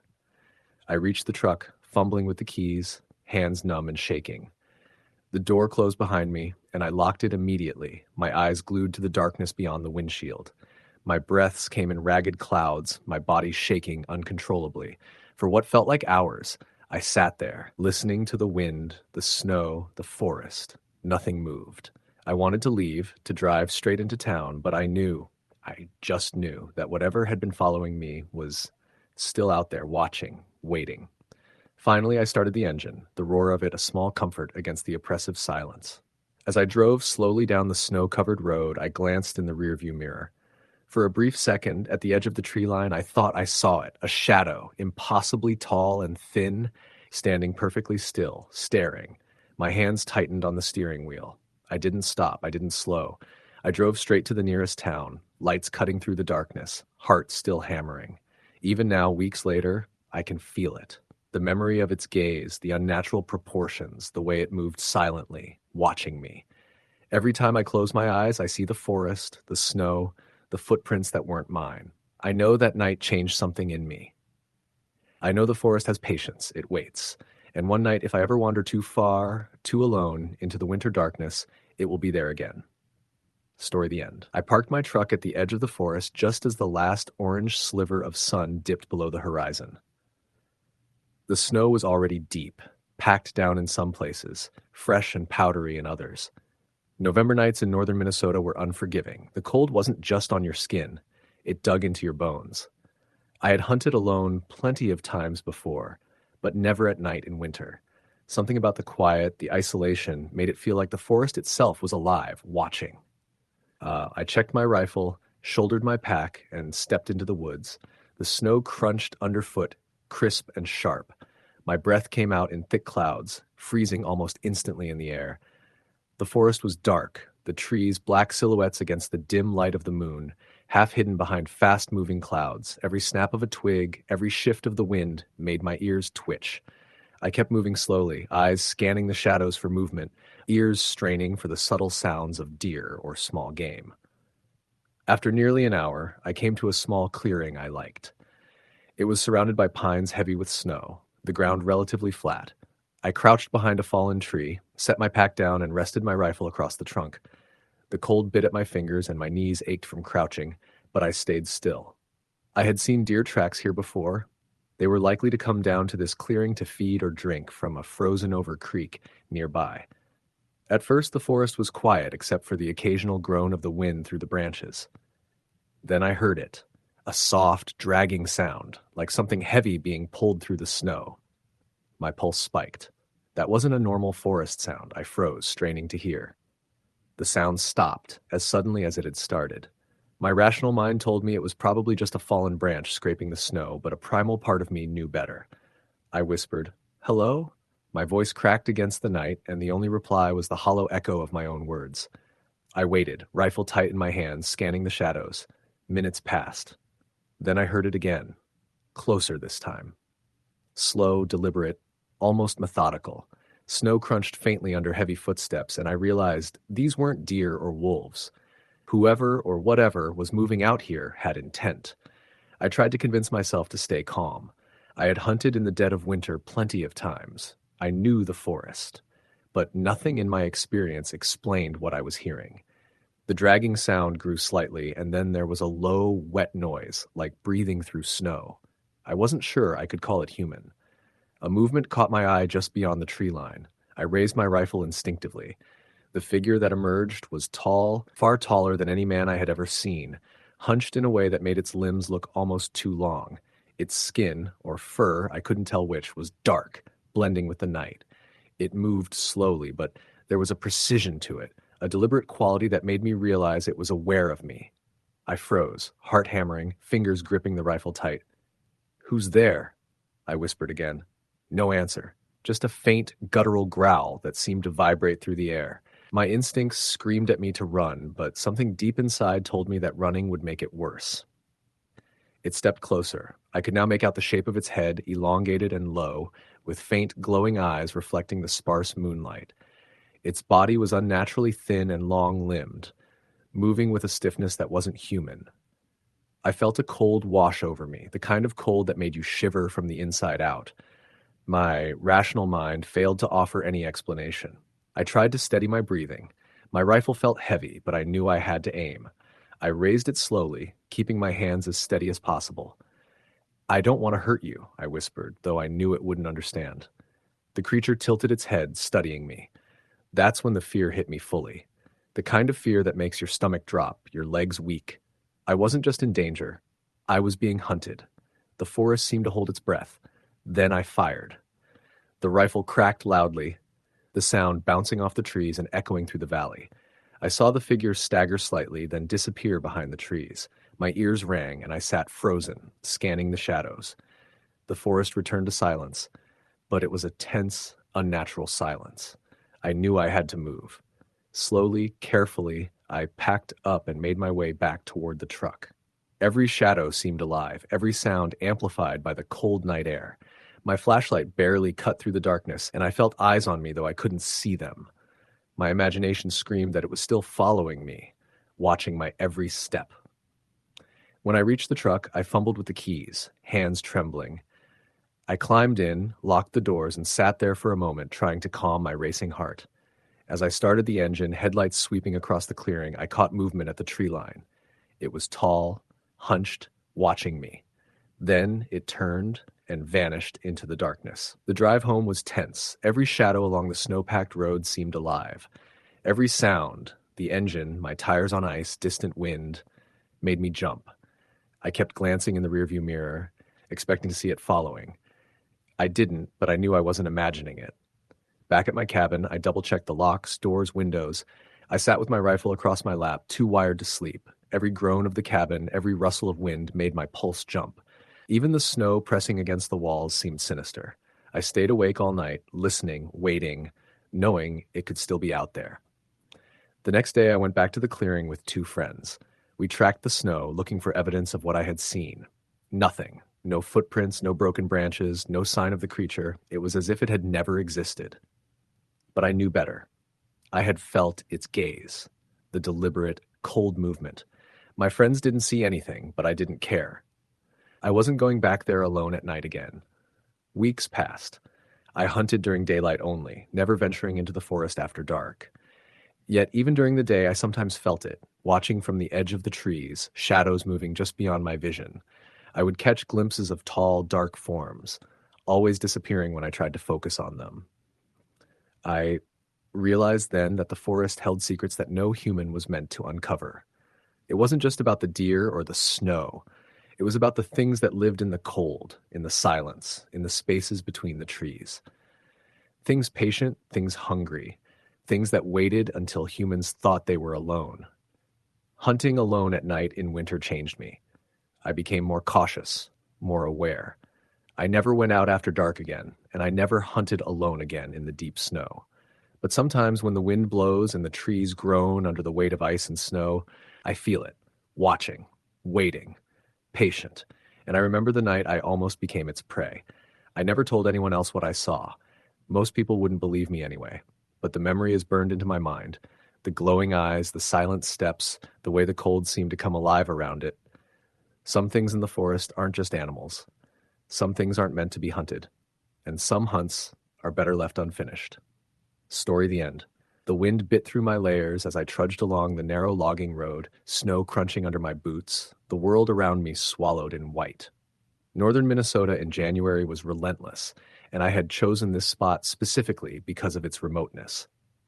I'd hunted alone plenty of times, but tonight felt different. The air carried a stillness that made every step echo too loudly, and every shadow between the trees seemed alive. My rifle hung heavy across my shoulder, loaded safety on, and I kept one eye on the faint tracks I'd been following for the past hour. Deer, maybe. But the tracks were bigger than I expected. I chalked it up to an unusually large buck, though something about their shape didn't sit right. I made my way to a ridge overlooking a frozen creek. From here, I could see the valley below, and I had a good line of sight for any deer that might cross. The snow had been falling steadily for hours, thick flakes obscuring the trees and muffling sound. I sat on a fallen log, pulling my thermos from my pack, and took a sip of coffee, watching for movement. Minutes passed, then an hour. The only signs of life were the tracks I'd followed, cutting through the powder like a message from the wilderness itself. As darkness began to fall, the forest seemed to transform. Shadows deepened, and the crunch of my boots on the snow was replaced by an almost total silence. That's when I heard it, a low guttural growl that seemed to vibrate through the frozen ground. My stomach clenched, and I spun around, rifle up, scanning the tree line. Nothing. Just the trees, bending under the weight of snow, swaying gently in the wind. I told myself it was probably a wolf or a bear, though I hadn't seen any evidence of either nearby. The growl came again, this time closer, and I froze. My instincts screamed to leave, but my curiosity and stubbornness kept me rooted in place. I crawled behind a cluster of pines, trying to make sense of what I'd heard. The growl echoed again, almost as if the forest itself was responding. And then I saw them. Eyes. 2 points of glowing yellow reflecting dim light, staring from the shadows about 50 yards away. I froze, my hands tight on the rifle. My mind raced. Wolves? No. Bears? Maybe. But the size of it, even through the shadows, was massive. The eyes held intelligence, a calculated awareness that unsettled me far more than any predator I had ever encountered. The growl deepened, low and deliberate, vibrating through the night like a warning. I made the mistake of taking a step back. The eyes shifted, and I realized it was moving, slowly, carefully, almost deliberately toward me. I ducked lower, trying to keep behind the trees. My heart pounded, breath fogging in the cold air. I debated staying put, trying to wait it out, but instinct screamed at me to move. I had parked my truck only a mile back, a lifeline in the darkness, but reaching it now would be dangerous. Whatever was out here knew the forest better than I did, and it was hunting me. I started moving, carefully at first, then breaking into a run when I heard the crack of a branch just a few feet behind me. My boots sank deep into the snow, and I slipped, sliding on the icy crust before regaining my balance. Panic set in, my mind racing as I calculated the fastest route back to the road. I could hear it now. Footsteps, deliberate and heavy, not the light padding of a deer, nor the uneven gait of a wolf. It was something else, something human-shaped, but impossibly large, limbs elongated, movement unnervingly fluid. Every instinct told me to keep running, to not look back, yet the forest seemed alive, pressing in on all sides. I tripped over a root and landed hard, snow flying into my face. Pain shot through my shoulder as I scrambled up, rifle still in hand. I glanced back and caught a glimpse of it moving between the trees, just for a second. A hulking silhouette, taller than any man, with limbs that seemed wrong in proportion, covered in matted dark fur. Its eyes glowed in the darkness, fixed on me. I could feel the intelligence in that gaze, the awareness that I was prey, and then it made a sound, something between a growl and a click, and the trees seemed to respond, branches creaking as though nudging me toward a path of its choosing. I burst onto the logging road, breath coming in ragged gasps, and spotted the headlights of my truck faintly through the falling snow. Relief surged, but it was short-lived. The footsteps behind me quickened, light on the snow but heavy in presence. I ran the last 100 yards, keys trembling in my hands, threw the door open, and slammed it shut. The engine roared to life, tires spinning in the snow as I tore down the road. Behind me, I thought I saw movement in the shadows of the trees, huge, hulking shapes, unhurried but clearly following. I floored the gas, hoping the snow and darkness would hide me. By the time I reached a gas station 10 miles down the road, I was shaking uncontrollably, heart hammering in my chest. The fluorescent lights felt surreal, artificial warmth against the cold dread that had settled in my bones. I stumbled inside, trying to explain to the clerk what had happened, words tumbling out in a rush. He looked at me like I was crazy, trying to calm me down, but I knew he didn't understand. I didn't need understanding. I needed safety. The next day, I returned with a local game warden, hoping to make sense of what I'd seen. We walked back to the forest edge, examining the tracks I'd followed. But where I had seen massive clawed footprints, there was nothing. Snow had filled them in, erased any evidence of what I had encountered. We found claw marks on tree trunks, deep and jagged, but they didn't match anything he had seen in the field before. Wolves, bears, humans, none of it fit. He took photos, made notes, but his skepticism was clear. I didn't blame him. Even I struggled to reconcile what I had experienced with reality. Since that night, I've never hunted alone after dark in the winter. I go with friends, sometimes with dogs, and always stay on well-trodden paths. The forest hasn't forgiven me. Every winter, when the first snow falls, I remember the eyes, the growl, the feeling of being hunted by something older, smarter, and far more patient than I could ever be. Sometimes, when the wind shifts just right, I swear I hear it again, out there in the pines, moving silently, waiting for another mistake. Story the end. The snow was falling hard by the time I hit the woods, the kind of heavy, wet snow that sticks to your jacket and weighs down your boots. It was late December, deep winter in northern Wisconsin, and I had planned this hunting trip alone for weeks. I liked hunting solo. No distractions, no compromise on pace, and no one to argue with over the best spot. I parked my truck at the edge of a barely visible logging road and hoisted my pack onto my shoulders. The cold air sliced at my face as I trudged in, the snow crunching beneath my boots with each step. I'd been following a herd of deer for days, and tonight I wanted to try a stand deep in the woods that I'd never used before. The moon was thin and pale, barely illuminating the forest around me. Shadows stretched and twisted over the snow, making familiar trees look alien. Every time I stopped to catch my breath, I felt the silence pressing in, heavy and unnatural. Normally, even in winter, the forest had sounds, the whistle of a distant owl, the rustle of small animals, but tonight there was nothing. About an hour into the hike, I caught a glimpse of movement. A deer, maybe a doe, slipping between trees. I crouched low, adjusting my rifle, heart pounding with anticipation. But then something else caught my eye.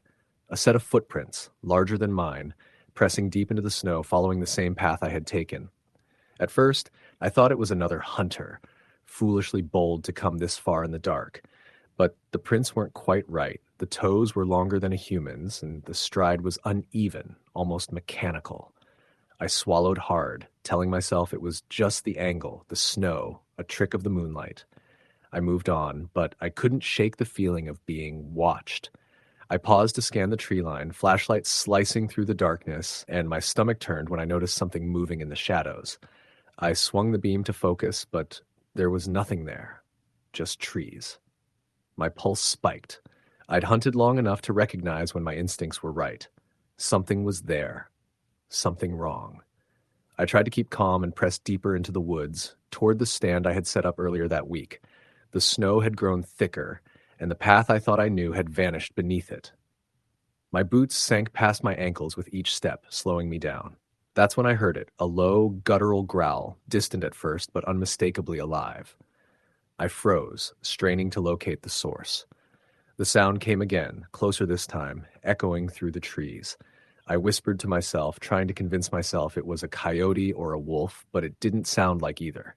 The tone was deeper, almost deliberate, as if something was observing me, sizing me up. I grabbed my rifle tighter and started moving, faster now, scanning every shadow, every tree. The growl came again, closer, punctuated by the crunch of snow under heavy footsteps. Not animal footsteps, heavier, deliberate. Then I saw it, a figure, tall and impossibly thin, hunched, moving in a way that no human should be able to move.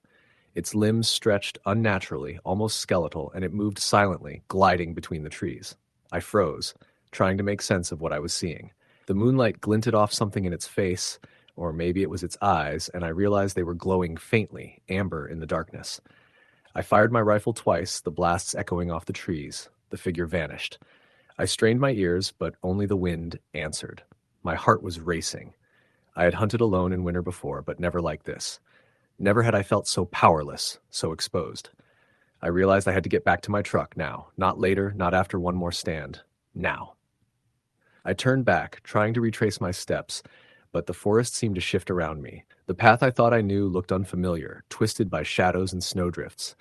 And then I saw them again, prints beside mine. Larger, deeper, following my exact route, never straying, never missing a step.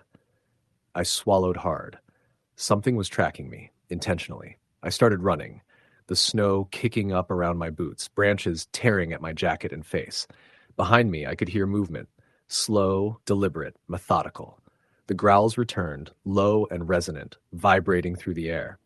I didn't dare look back, but I could feel it. Whatever it was close, always just behind me, patient, watching.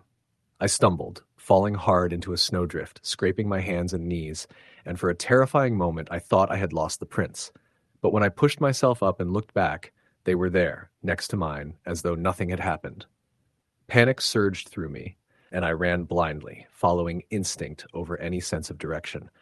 Hours seemed to pass. My breath came in harsh, visible puffs, and my body was numb from cold and exhaustion. Then, through the trees, I saw the faint outline of my truck.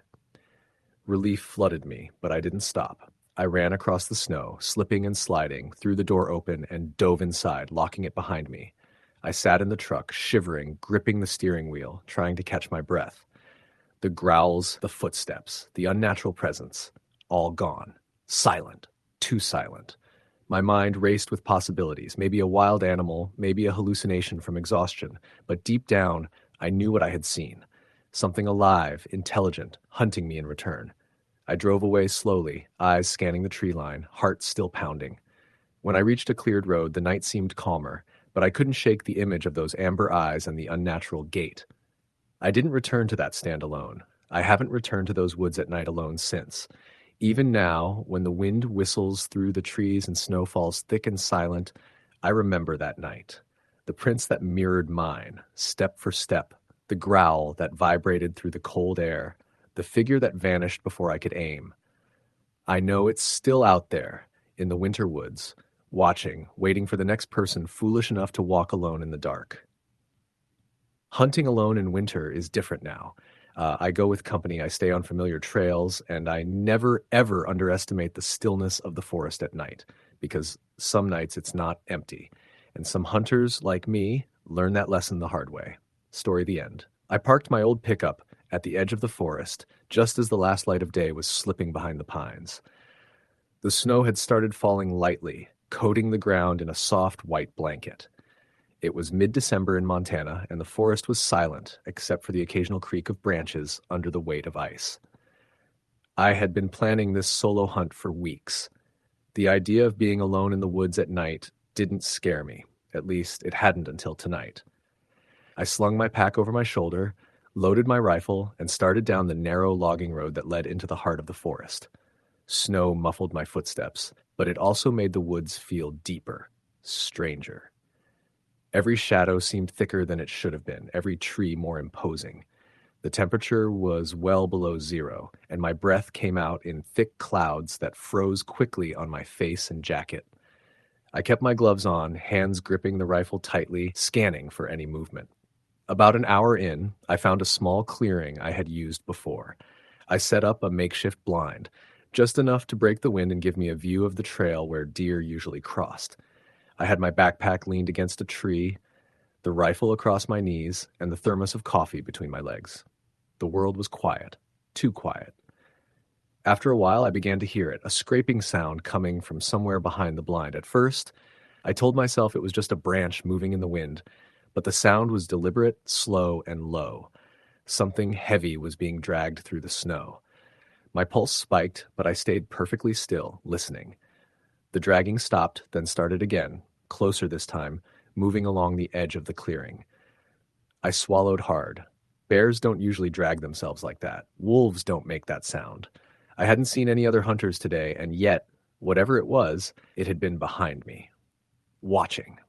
I forced myself to move, carefully rising from the blind. My boots sank into the deep snow, crunching loudly, and I hated myself for making the noise. I walked toward the trail that led back to my truck, trying to stay calm. The dragging followed. I could hear it clearly now, something being pulled, scraping the frozen ground in uneven, deliberate strokes. I turned a corner in the trail, thinking the dense forest might mask my movements, and froze. In front of me were tracks, huge, uneven, with long scuff marks dragging behind them. They weren't human. They weren't any animal I had seen in this area. But the worst part, they led straight to where I had been sitting. Whatever had made them had been there while I hunted, close enough to see me, maybe even close enough to touch me. Fear hit like a wave. I gripped my rifle tighter and broke into a run, boots sliding over ice and snow. The dragging noise picked up again, following me. I didn't look back. I couldn't. I ran blindly down the trail, branches whipping against my coat and backpack, snow biting at my face. My lungs burned, my legs ached, but I couldn't stop. Not yet. Finally, I saw the lights of my truck through the trees. Relief washed over me. I ran faster, flinging open the door and jumping inside. I locked it, fumbling with the keys, my heart hammering. The moment I started the engine, I heard it, a loud thump on the roof of the truck. Another hit. The whole truck shivered under the force. I slammed the truck into gear and floored it, tires spinning over the snow-covered road. I didn't look back.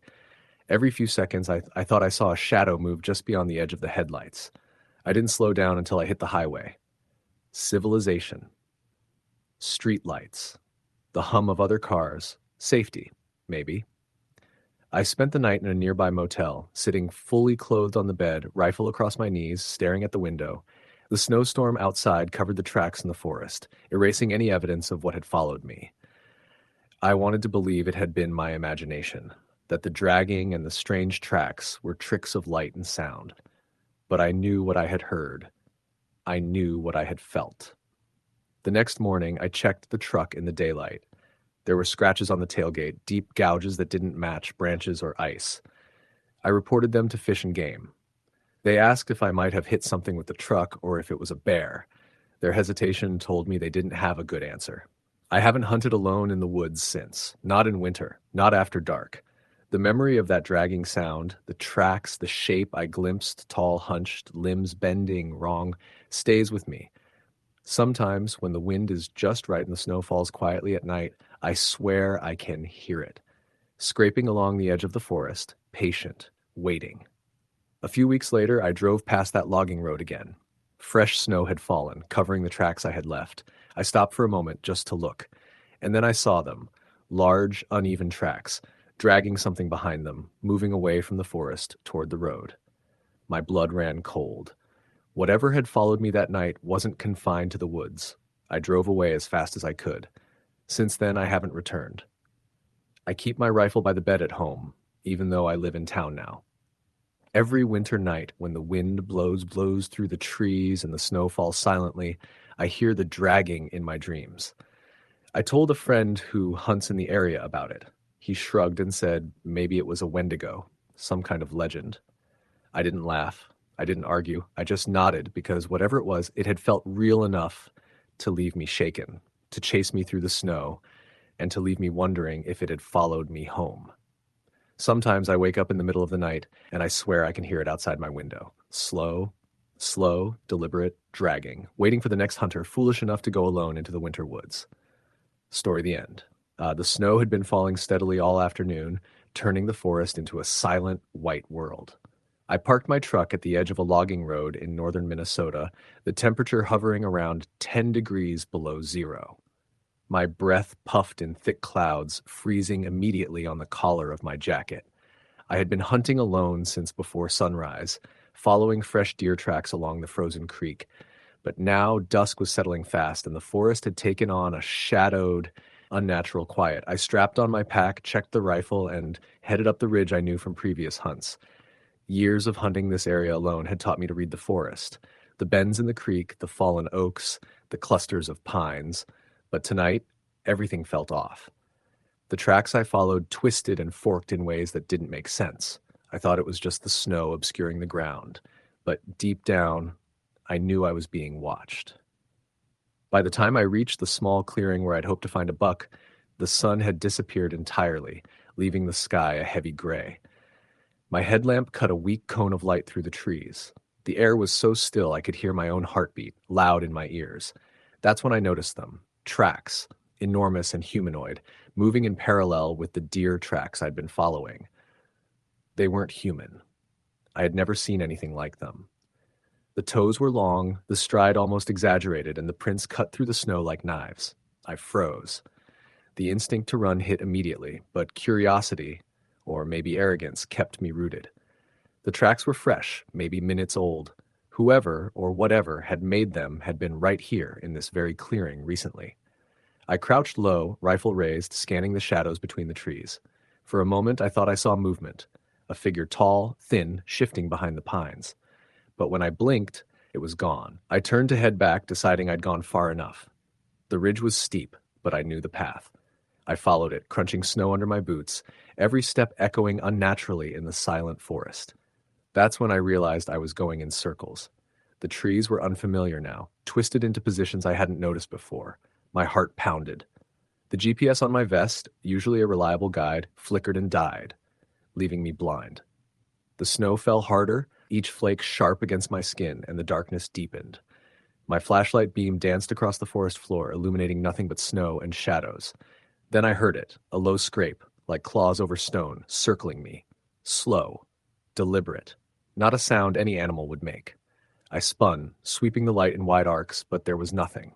Panic set in. I ran, slipping and breaking through frozen underbrush, my breath burning my lungs. I stumbled into a shallow valley I didn't recognize. That's when I saw it. A cabin, small and crooked, its roof half buried in snow. I hadn't known it was there, no map marked it, but it was shelter, salvation. I bolted to the cabin, yanking the door open and sliding inside. The air smelled of damp wood and rot. Frost clung to the floorboards. I slammed the door and locked it, heart racing. The room was small, one cot, a table, and a rusted stove. Dust hung thick in the weak light of my headlamp, flickering as I shook it to life. Then I heard it. A tap on the window. Soft, deliberate. I froze, rifle trained on the glass. My heart slammed in my chest. The tapping continued, rhythmic, almost patient. A shadow passed behind the frosted glass, impossibly tall, impossibly thin. I gripped the rifle tighter, whispering prayers I hadn't said in years. The tapping stopped. The forest went silent. But the silence was worse than the sound. Minutes passed. I stayed still, crouched behind the cot, barely breathing. Then I heard it. A dragging sound, circling the cabin, slow and steady. I pressed myself against the far wall as the doorknob rattled. I had bolted it, but the metal groaned under pressure, bending slightly. The weight against the door made my muscles scream. I braced with all my strength, hoping the lock would hold. It did, barely. The pressure stopped. The forest went silent again. Exhaustion overtook fear, and I collapsed against the wall, gripping the rifle, listening to nothing. Hours passed, or maybe minutes. I don't know. When I woke, dawn had filtered weakly through the frost of the cracked window. My headlamp had died. Total darkness had held the cabin for hours, and yet nothing had come inside. I peered toward the corner, then froze. Massive footprints, long and narrow, pressed into the floorboards. The frost around them had melted slightly, as if warmed by something living. The thing had been inside. It had watched. It had waited, and then it had left. I didn't linger. I ran blindly through the snow, boots slipping, branches slapping my face, until I glimpsed the headlights of my truck. Relief and terror collided in my chest as I slid behind the wheel, locking the doors. The engine roared to life, and I didn't stop until the highway stretched out ahead, the forest a distant, silent memory. I've never returned to that ridge. I've never hunted alone after dark again. I don't know what followed me or what watched from the shadows, but sometimes on cold winter nights I still hear it in my dreams. The slow dragging, the turning of a doorknob, the patient tapping on the window, just outside. Waiting. Story the end. The snow was coming down heavier than expected, thick and wet, coating every tree branch and piling on the trail ahead. I had parked my truck on the side of a logging road, the tires already half buried in the fresh snow. The mountains of northern Idaho were quiet this time of year, save for the occasional crunch of a distant branch or the hiss of wind through the pines. I had been hunting alone for years and considered myself experienced, but tonight felt different. The air was heavier, the darkness deeper, like the forest had a pulse and it was aware of me. I slung my rifle over my shoulder, checked the magazine one last time, and started up the trail. My plan was to get to a ridge that overlooked a small valley known for deer bedding areas. I had scouted it during the day earlier in the week. The light was fading fast, and I needed to get in position before the sun disappeared entirely. The snow crunched beneath my boots, and my breath came out in foggy clouds. I could see the tracks of a lone buck through the fresh snow, leading toward a small clearing I recognized. I followed carefully, mindful of my footing. The cold was seeping into me, even through layers of clothing.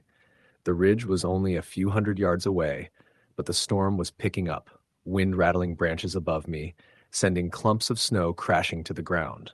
I reached the clearing, just as darkness settled fully, the sky a bruised gray-black overhead.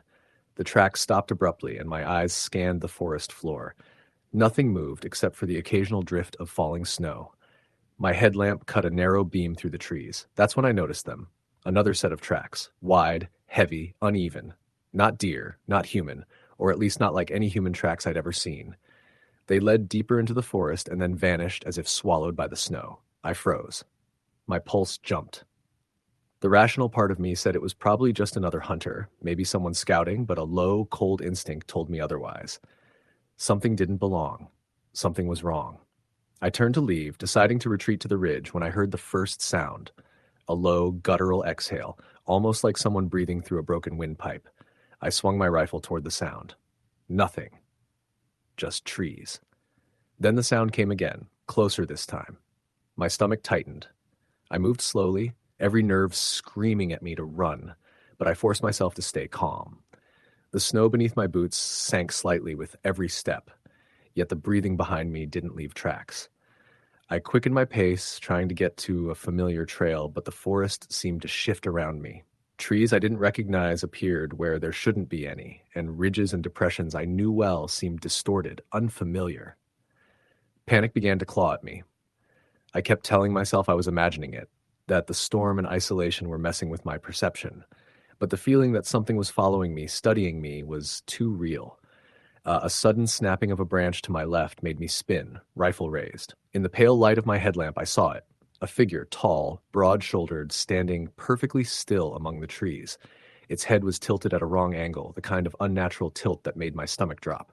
It didn't move, didn't make a sound. Just stared. "Hey!" I called, my voice cracking. "Are you?" I stopped. No human could stand that still, that silently. The figure didn't respond. My mind raced. I wanted to run, but I couldn't take my eyes off it. Then, slowly, impossibly, it began to move. Not walking, not running, just appearing closer. Like the snow didn't exist beneath its feet. I bolted, heart hammering, snow spraying around me as I ran blindly. Branches slapped my face, scraped my arms, my boots sank into the drifts, my lungs burned with cold air. Behind me, the breathing, or whatever it was, kept pace, steady, relentless. I didn't dare look back. I couldn't. I stumbled over a hidden root and fell hard, snow packing into my jacket and gloves. I scrambled up, vision blurred, panic tearing at every thought. The world had narrowed to one goal: get to the truck. I ran blindly, praying the snow-covered trail would lead me there. The wind had picked up, howling through the trees, masking other sounds. But I could feel it behind me, like a pressure in the air, keeping pace.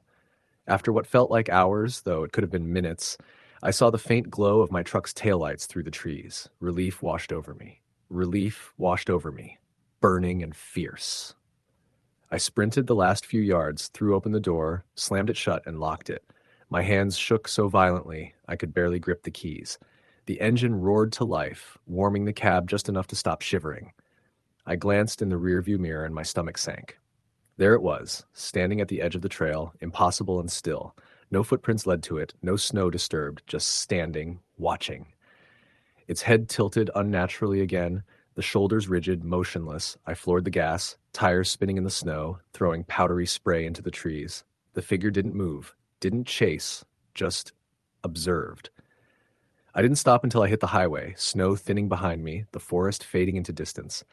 Even then, I kept checking the mirrors, half expecting to see it reappear, moving with unnatural speed, following me down the road. I didn't return to those woods for months. When I finally went back with a friend, everything appeared normal.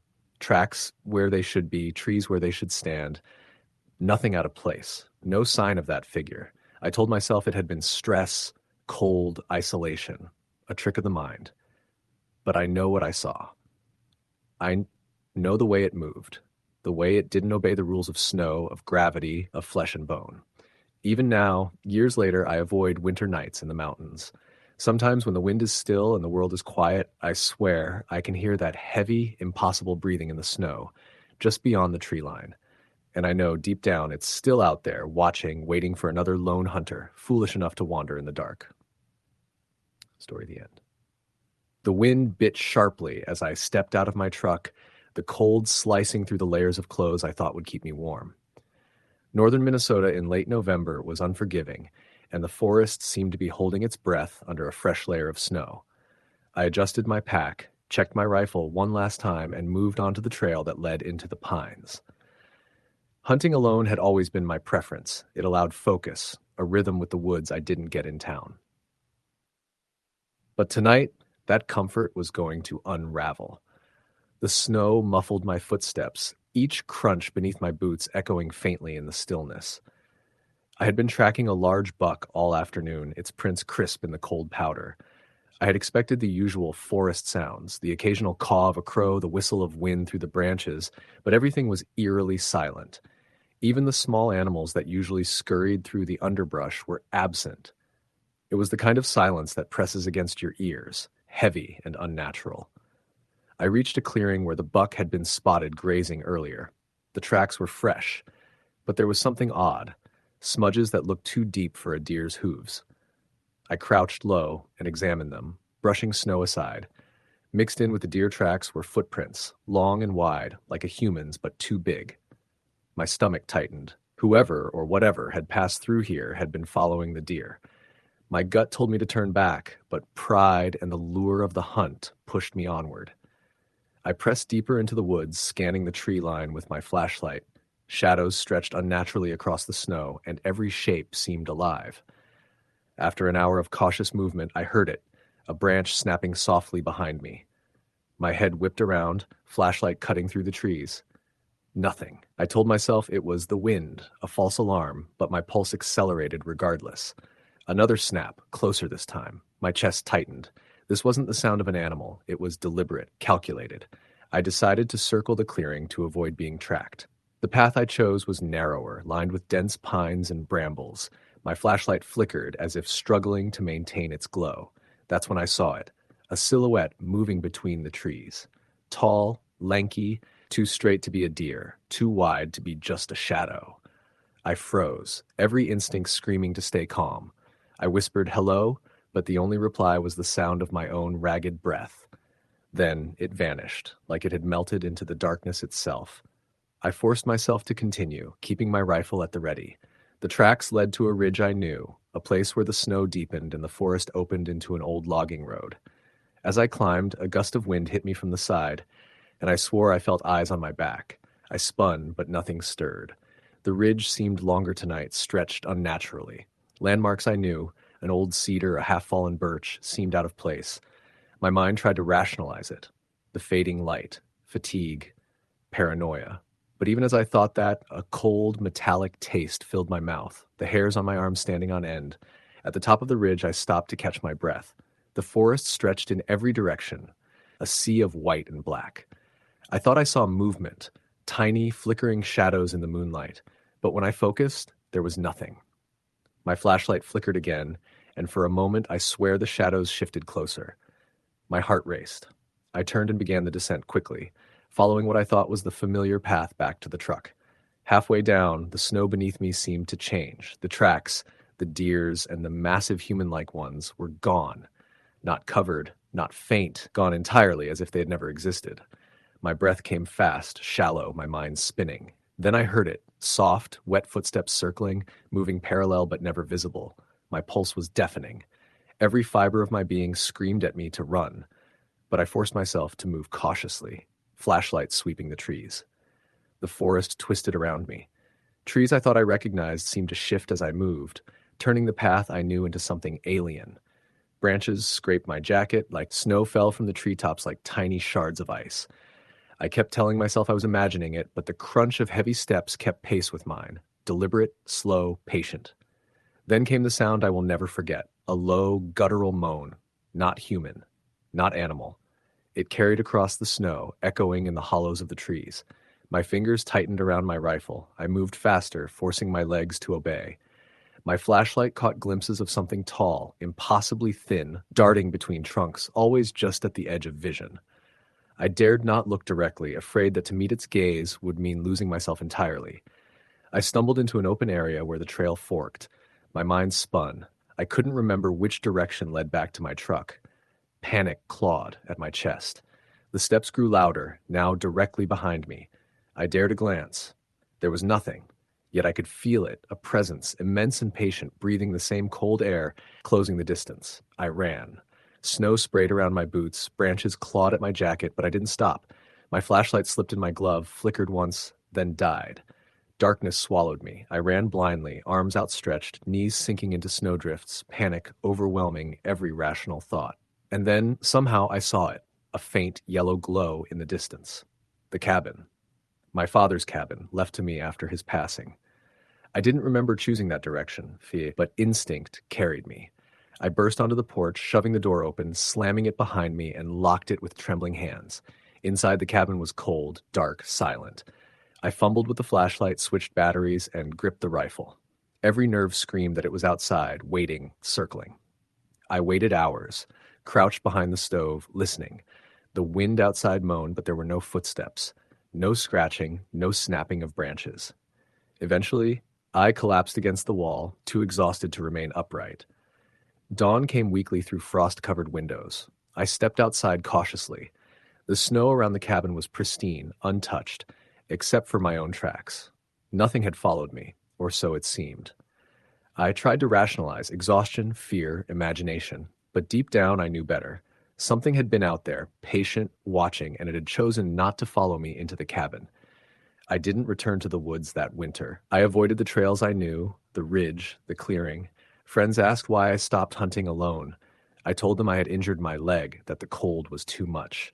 I never mentioned the footsteps, the moan, the shape that had stalked me. Months later, a local hiker reported strange tracks near that same clearing. Large, human-like, impossibly wide, and no one could explain them. I still shiver thinking about that night, the forest so quiet it became loud, the feeling of being hunted when I thought I was the hunter. I never go near that place again. The memory is sharp, alive, and I know, whatever it was, it's still out there, waiting for the next person foolish enough to wander alone in the winter woods. Story the end. The first snow had come early that year in northern Wisconsin, coating the ground with a thick, crunchy layer that made every step feel heavy. I parked my truck at the edge of a logging road, rifle across my back, pack loaded with essentials, and my mind buzzing with the thrill of a solo deer hunt. The forest stretched dark and silent ahead, the tall pines bending under the weight of fresh snow. The isolation that had excited me in planning now pressed on me like a tangible thing, a weight in my chest that made each breath visible in the frigid air. I followed a faint game trail into the heart of the woods, moving slowly to avoid breaking too much cover. The wind whispered through the branches, carrying a chill that made the hairs on my neck rise. At first, the forest was calm, almost peaceful. Tracks in the snow suggested deer had passed through recently, but there was no movement now, except the occasional rabbit darting through the brush. The crunch of my boots echoed louder than I wanted it to, and I tried to silence it, stepping more carefully. By late afternoon, the light was fading faster than I anticipated. I reached a small clearing atop a ridge overlooking a frozen creek, one of my favorite ambush spots from years of hunting here. I set down my pack, checked my rifle, and tried to focus on the hunt, but an uneasy feeling clung to me, prickling my skin. I took a sip from my thermos, the coffee lukewarm but comforting, and scanned the shadows. That's when I heard it, a subtle, deliberate crunch of snow behind me. I froze, every instinct screaming. The sound wasn't random. It had a rhythm, slow and deliberate, like someone or something was following me. I turned, rifle raised, sweeping the tree line. Nothing, just shadows and the wind moving through the trees.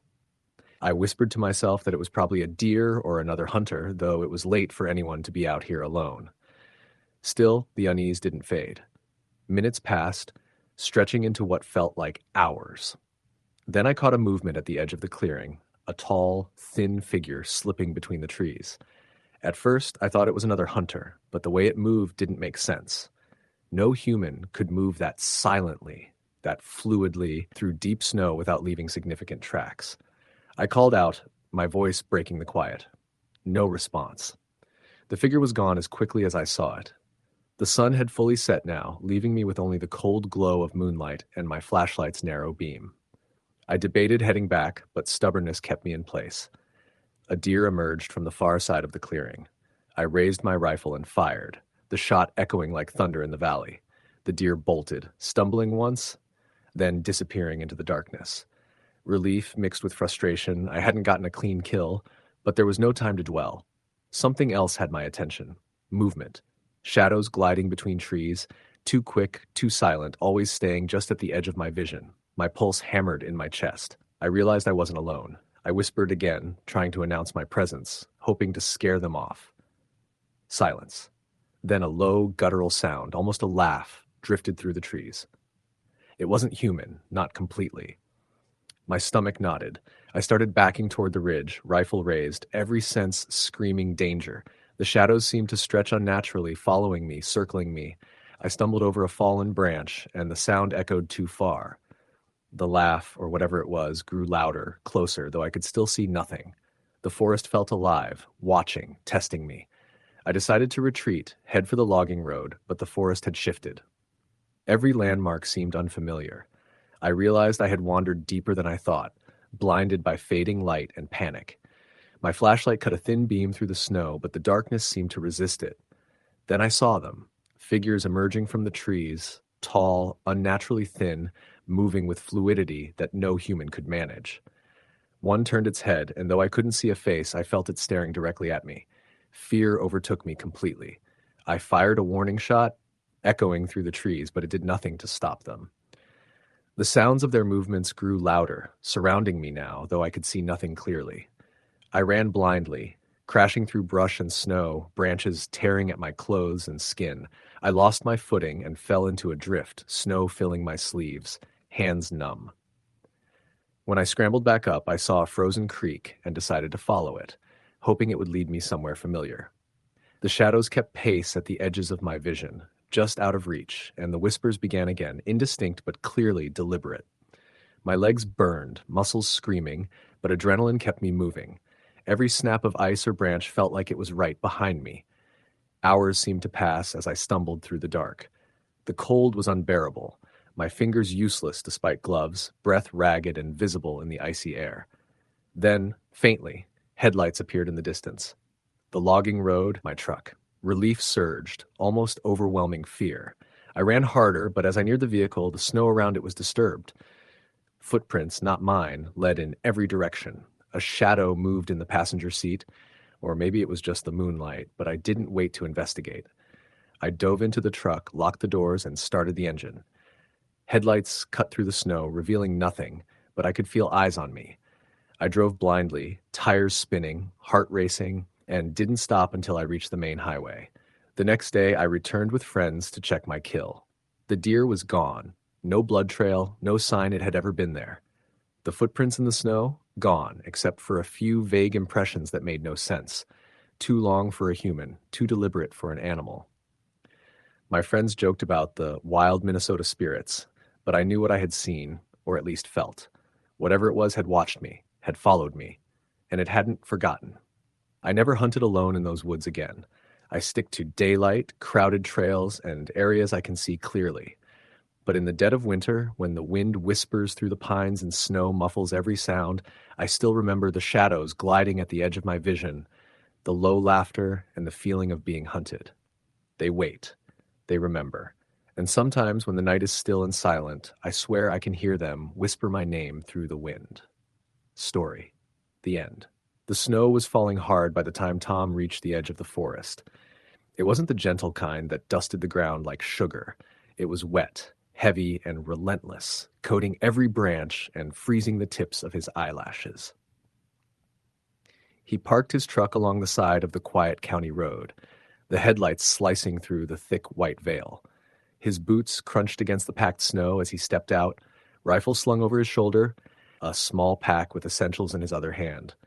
Hunting alone was something he did often in winter, but tonight felt different. The kind of night where silence isn't comforting, it's oppressive. He followed a trail he'd scouted days earlier, one that led to a ridge where deer tracks were plentiful. The wind cut through his jacket, biting at his hands and face, and Tom pulled his beanie down lower. The forest around him was dark, a dense wall of pines and oaks, their branches heavy with snow. The occasional sound, branches creaking under their own weight, a distant woodpecker, reminded him the forest was alive, but he had the uneasy sense that something else was alive too, something watching him. Hours passed as he trudged through knee-deep snow, following tracks and scanning the trees. The deer were elusive tonight, as if the forest itself was keeping them away. He paused at a clearing, pulling out his thermos for a sip of coffee, and froze. Something had moved just at the edge of the trees. At first, he thought it was a deer, but the movement was too deliberate, too human-like. "Hello?" he called softly, trying not to sound panicked. Silence. He shook his head and pressed on, telling himself it was nothing, just the snow shifting or an animal moving. But the feeling of being watched didn't fade. He noticed that the snow under the trees to his right was disturbed, not like animal tracks, but larger, heavier. Drag marks. Something big had been there, something walking on two legs. Tom tried to calm himself as he moved toward the ridge. The wind howled and the snow turned into a blizzard, reducing visibility to a few feet. He could barely see the tracks now, but the dragging marks continued, always just to the side, never in front. He slowed, rifle at the ready, listening. A soft crunch sounded behind him. He turned quickly. Nothing. Only snow falling in thick sheets. Then the sound came again, closer, deliberate. A dragging shuffle like someone, or something, was moving through the snow, careful to stay silent, but leaving evidence of weight with each step. Panic surged, but Tom told himself to stay calm. He wasn't alone in the woods, but it was likely just another hunter, or a large deer. He kept moving, faster now, aiming for the ridge. The sun had disappeared entirely, leaving only a gray, oppressive dusk. Shadows stretched in impossible directions, and every tree seemed alive. Tom's flashlight was useless in the blizzard, and he cursed himself for leaving the headlamp in his pack. The dragging noise was persistent, circling, keeping pace with him without ever revealing its source.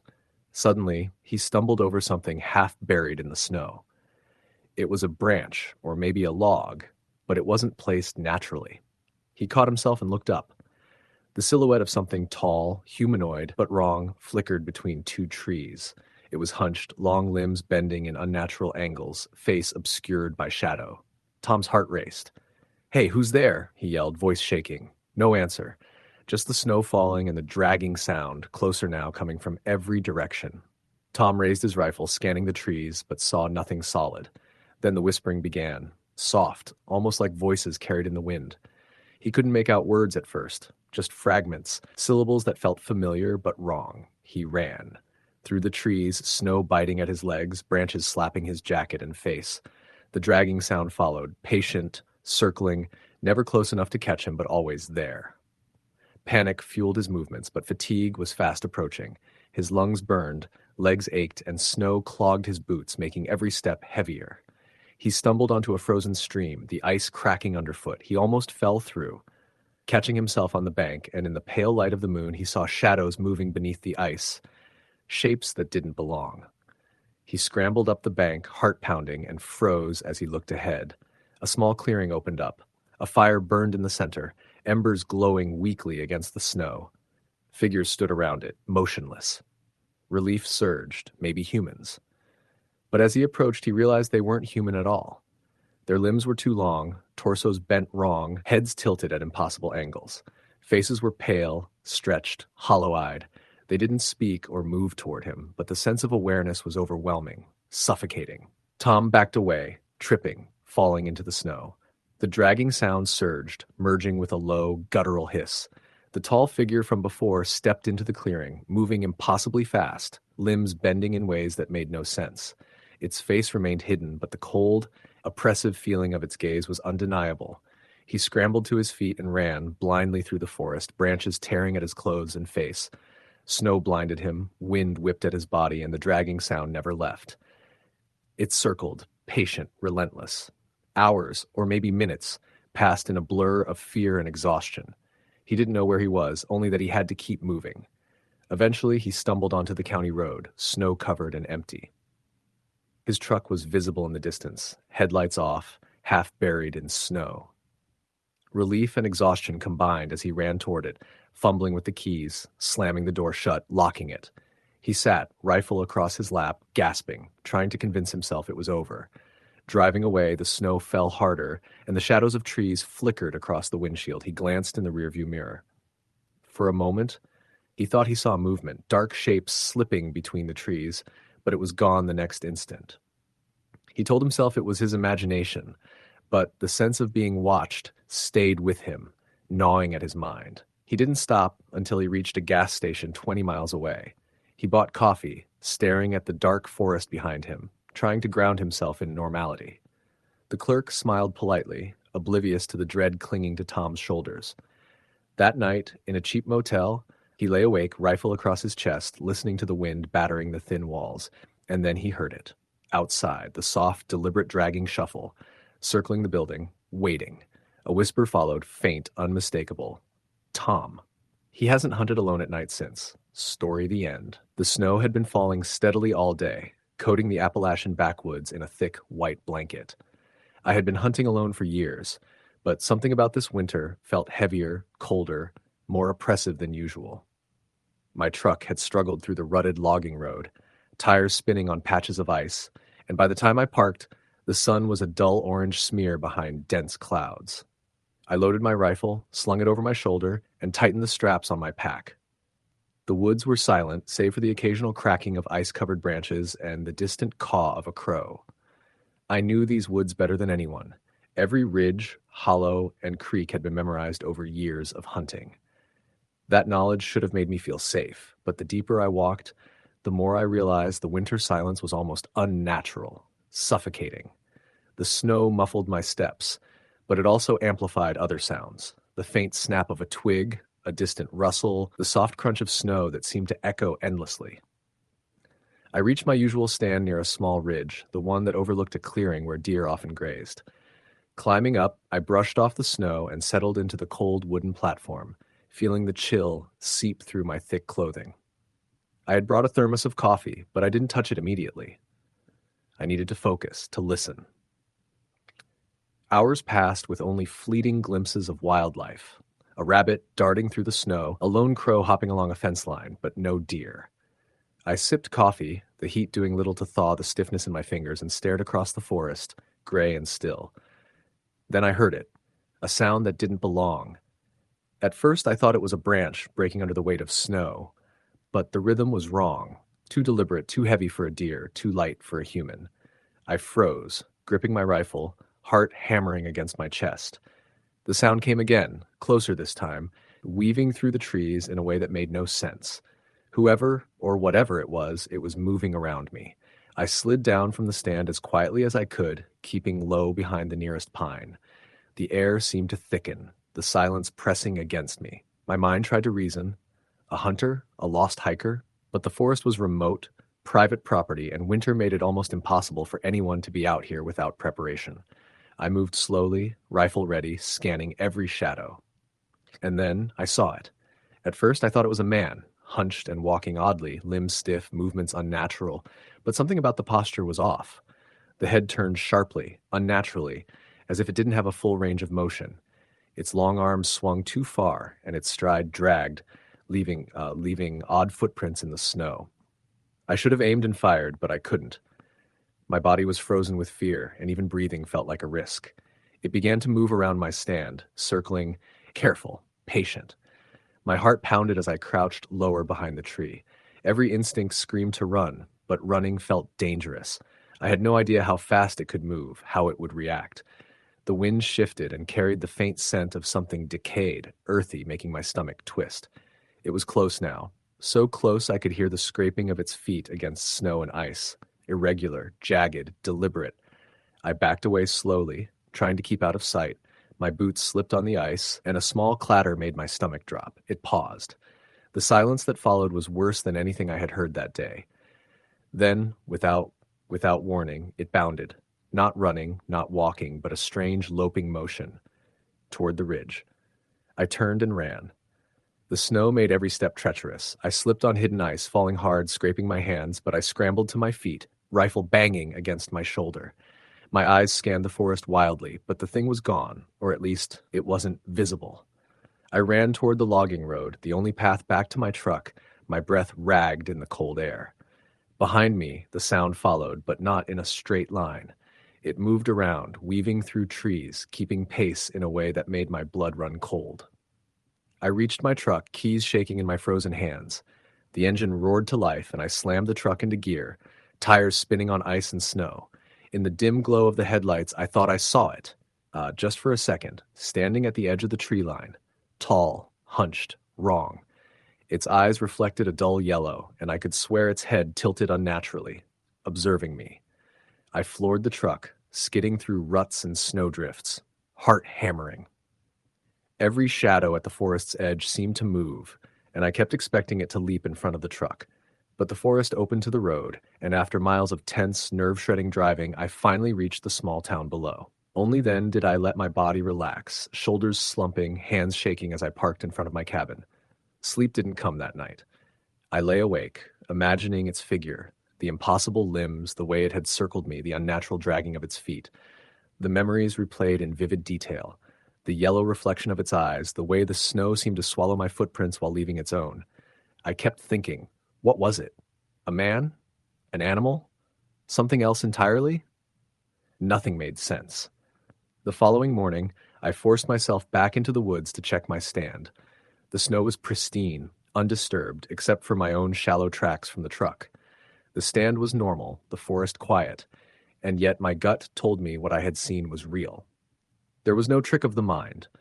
No other hunters reported seeing anything, and local stories of strange winter sightings were often dismissed as superstition. But I knew better. The strange thing about it was patience. It didn't attack, it didn't pursue aggressively. It watched. It waited.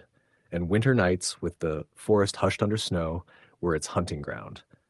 I never returned to that stand alone. I avoided the backwoods trails where shadows seemed too long and noises too deliberate. I took to hunting with others, lights and always near the main roads, because even daylight didn't erase the memory. Weeks later, I met another hunter in town. He told me about similar experiences, a shadow that moved wrong, a feeling of being observed in woods that should have been empty. He described the same dragging footprints, long strides, patient circling. I realized I wasn't alone in this. Others had seen it, avoided it, feared it, and yet few talked about it openly. Even now, when snow falls thick on the hills, I think about that night. The woods, so familiar, have become alien. Shadows twist unnaturally. The silence presses harder, and the air carries a hint of something waiting. I can't go back. I can't risk it. And every winter, when the first frost settles, I feel it again. The weight of eyes in the tree line, the patient, watching figure that does not hunt for food, but for fear. Hunting alone is no longer a thrill for me. It's a risk I won't take.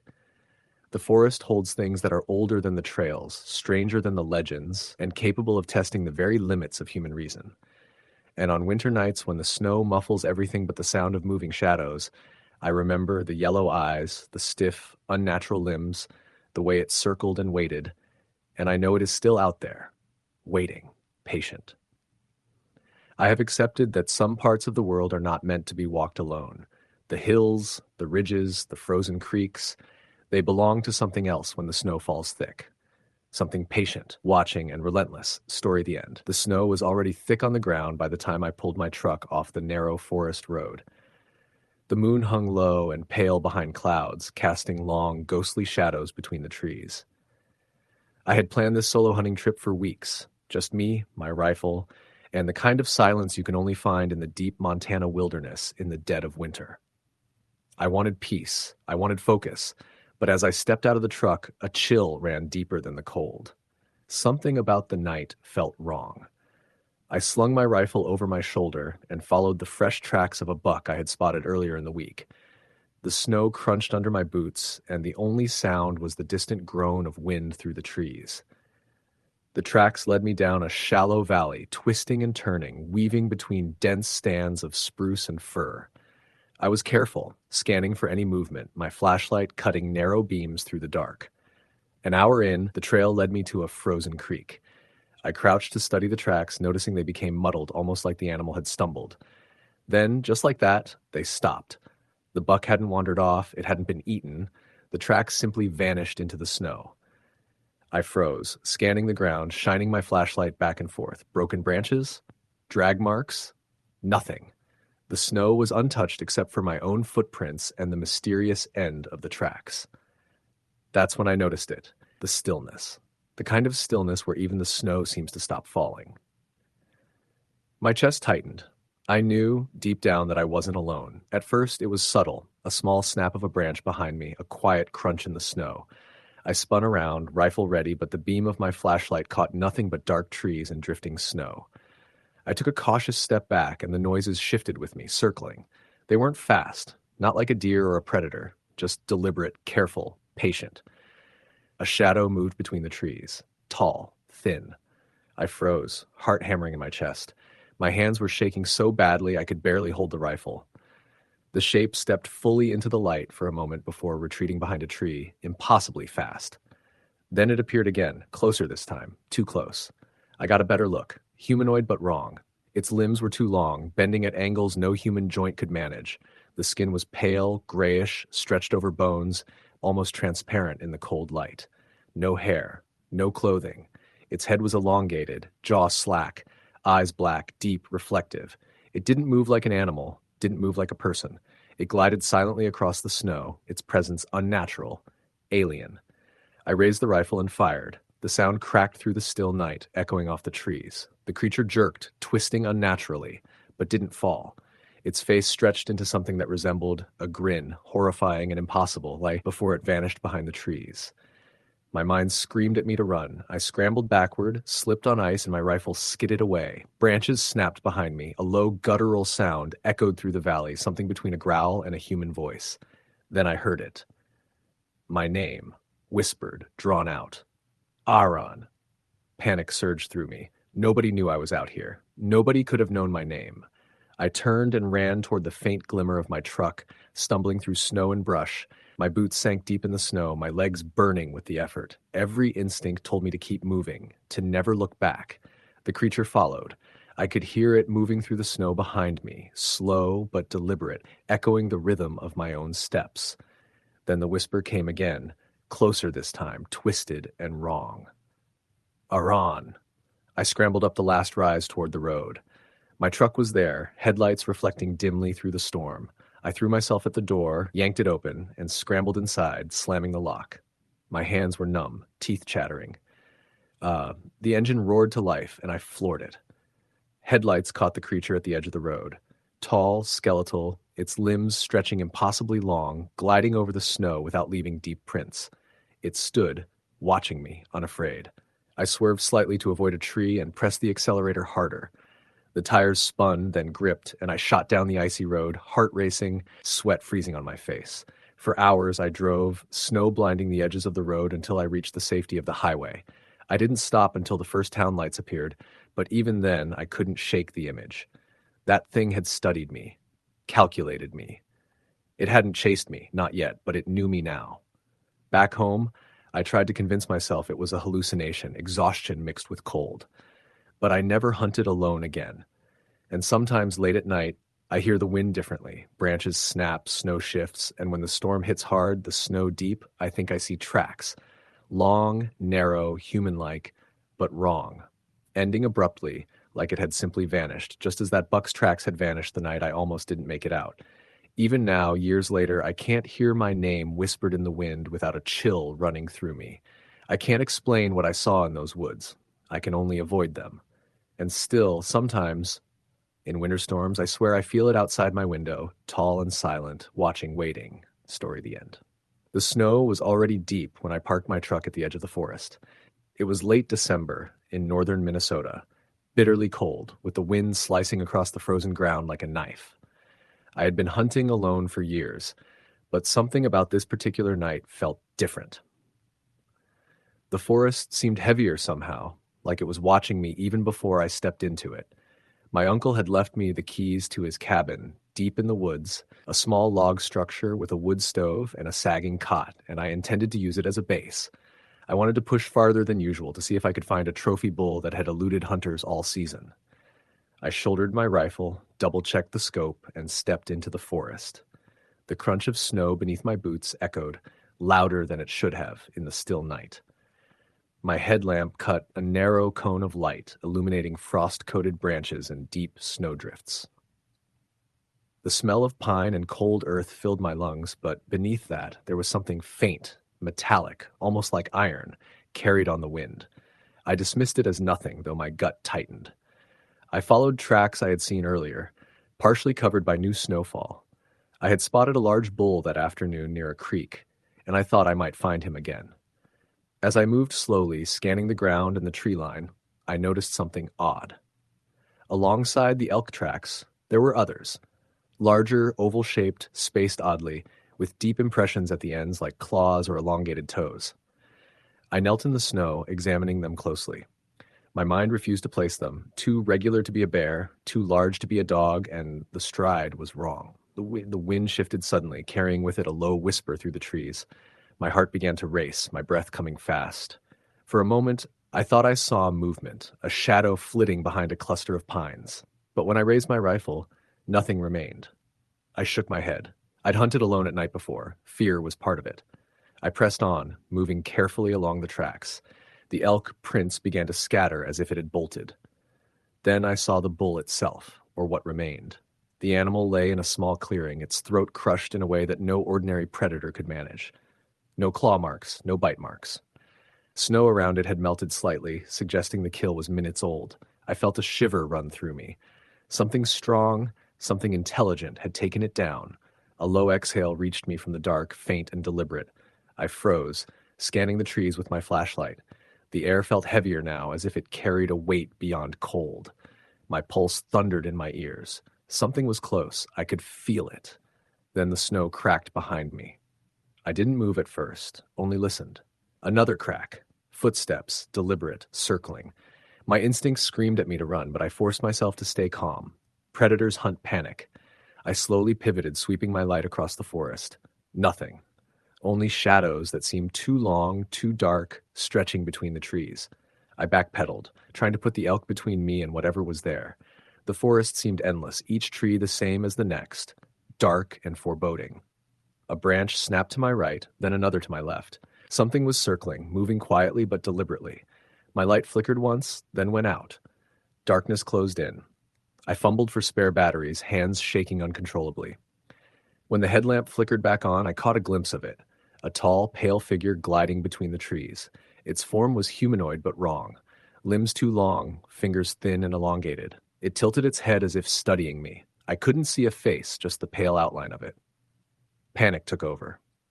I stumbled backward, tripping over roots, snow crunching under my feet. The figure followed, silent, keeping distance, but never disappearing. My breath came in short gasps. I fired my rifle once, twice, the blasts echoing through the forest, but the figure never flinched. There was no cry, no movement, just shadows stretching and sliding through the trees. I ran, boots slipping on ice, branches whipping at my face. My only thought was the cabin. I could see the faint glow of the stove light through the trees like a lifeline. I threw myself onto the porch, slammed the door, and pulled the old bar across it. My hands shook too much to light the stove quickly, but eventually I got a fire going. I sat with my rifle across my lap, back against the wall, and listened. Outside, the snow fell silently, masking footsteps. I could hear movement, faint and deliberate, circling the cabin. Then, a sound I will never forget, a soft, slow tapping on the cabin wall. Tap, tap, tap. 3 times. Precise. I didn't dare look out the window. My entire body was frozen with fear. The wind moaned around the cabin, carrying the metallic smell closer. Hours passed. I didn't sleep. I didn't move. When dawn finally broke, I forced myself to peer outside. The snow around the cabin was marked with strange, deep prints, dozens of them, circling the cabin repeatedly. Some stopped at the trees, some came right up to the windows. None of them were human. Some looked vaguely like the prints I had seen earlier, the ones beside the elk tracks. They stopped abruptly at the edge of the forest, as if the entity had simply vanished. I packed quickly, leaving the cabin and my hunt behind. My uncle asked why I didn't stay, but I lied.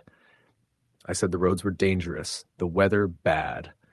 The truth felt too real, too dangerous to speak.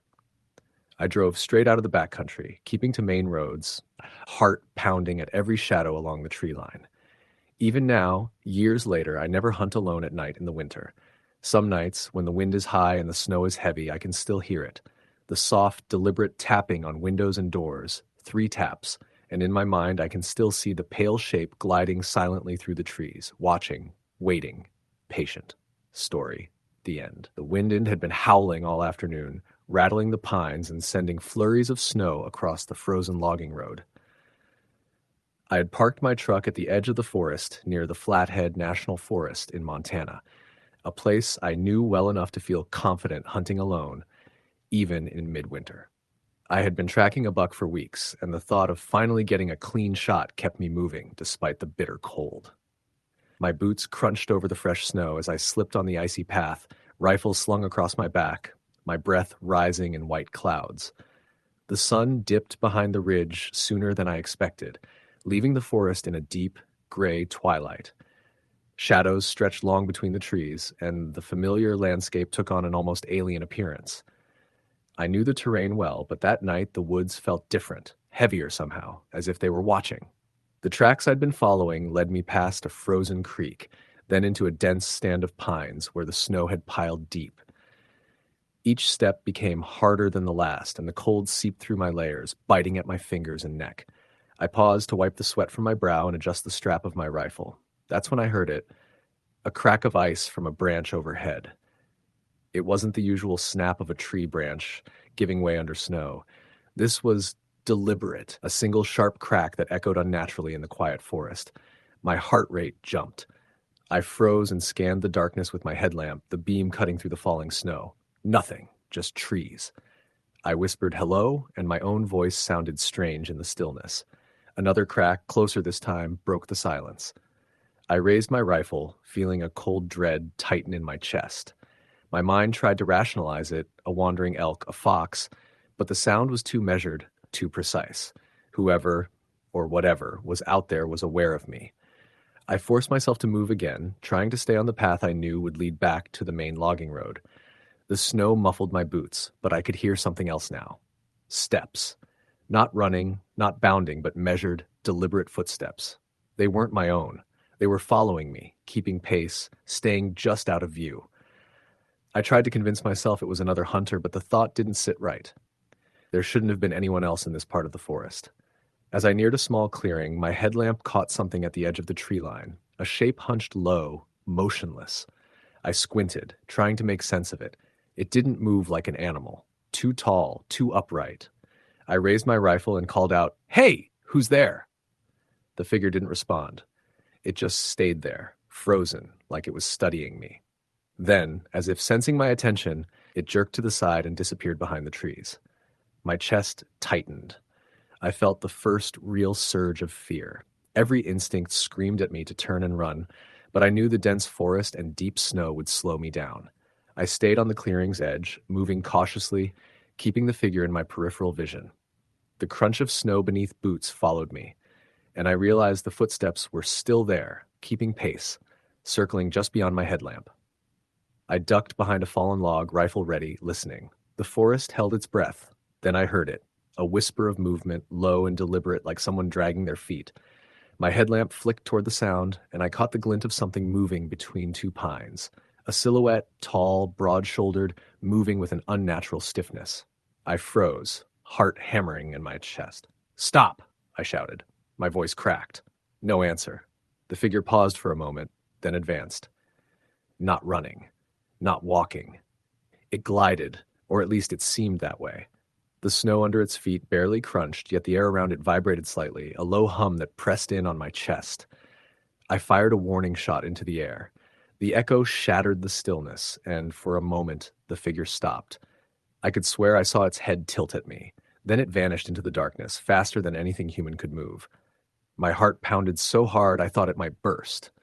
I backed up, keeping my eyes on the tree line, scanning for any sign of it reappearing. The clearing ended, and I stumbled onto a narrow trail that led down to the frozen creek. The trail was packed down with snow, but as I looked closer, I realized the footprints weren't normal. Human, yes, but the gait was off.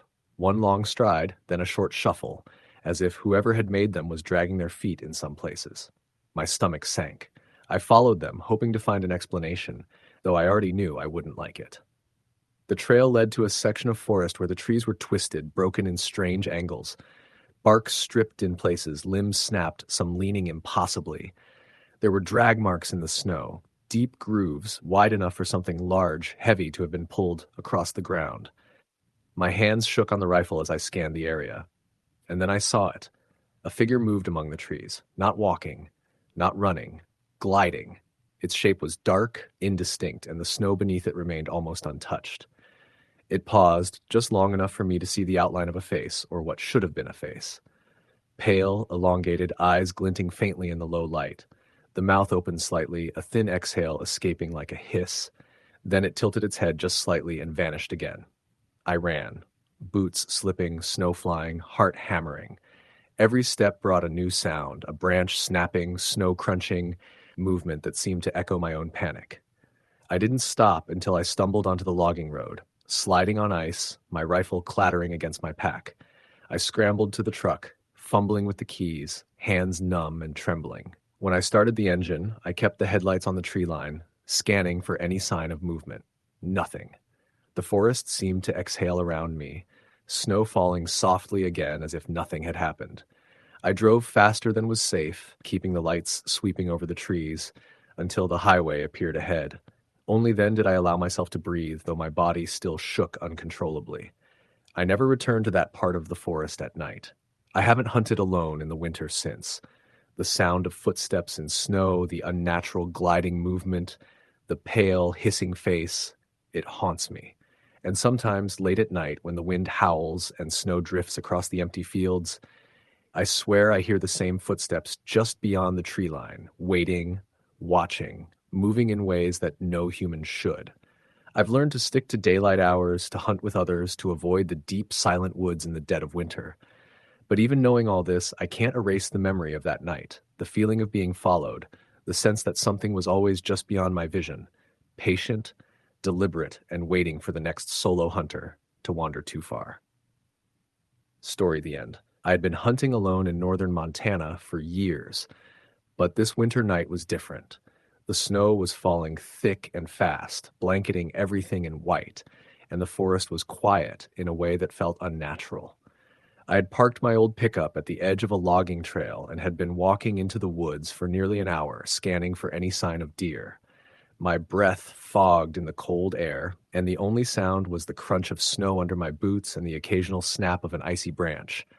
I had my rifle slung across my shoulder, flashlight clipped to my jacket, and every sense on high alert. Hunting alone had always been a thrill for me. It was peaceful, solitary, and honest. But tonight, the solitude had a weight to it, pressing down on me with every step I took deeper into the forest. The trail I was following was narrow, winding between pines and firs, and the snow had already erased most signs of previous footprints. About 20 minutes into the hike, I spotted tracks, fresh tracks, large, unmistakable. Deer. A buck. I crouched to examine them and saw that they were heading down toward a small clearing beside a frozen creek. I carefully followed them, trying not to disturb the snow more than necessary, my rifle ready in case the deer was still nearby.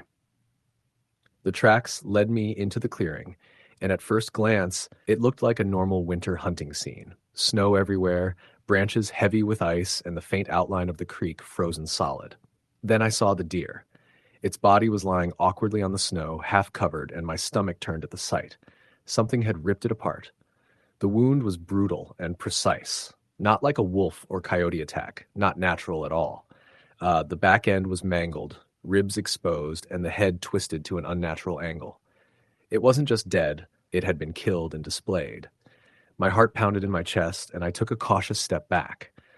I scanned the edges of the clearing and noticed movement, or rather, I thought I did. At first, I dismissed it as a trick of shadows in the dim light, But then I caught a figure just beyond the tree line. Tall, unnaturally still, completely dark against the white snow. I could not make out any features. My pulse accelerated. "Hey!" I called, my voice breaking slightly. "Who's there?" No response. The figure tilted its head, not like a human, but like something imitating one. My hands shook as I raised my rifle, trying to stay calm, trying to reason it out. Maybe it was another hunter, someone playing a trick. But the air around me felt heavier, colder. My instincts screamed that I should get out.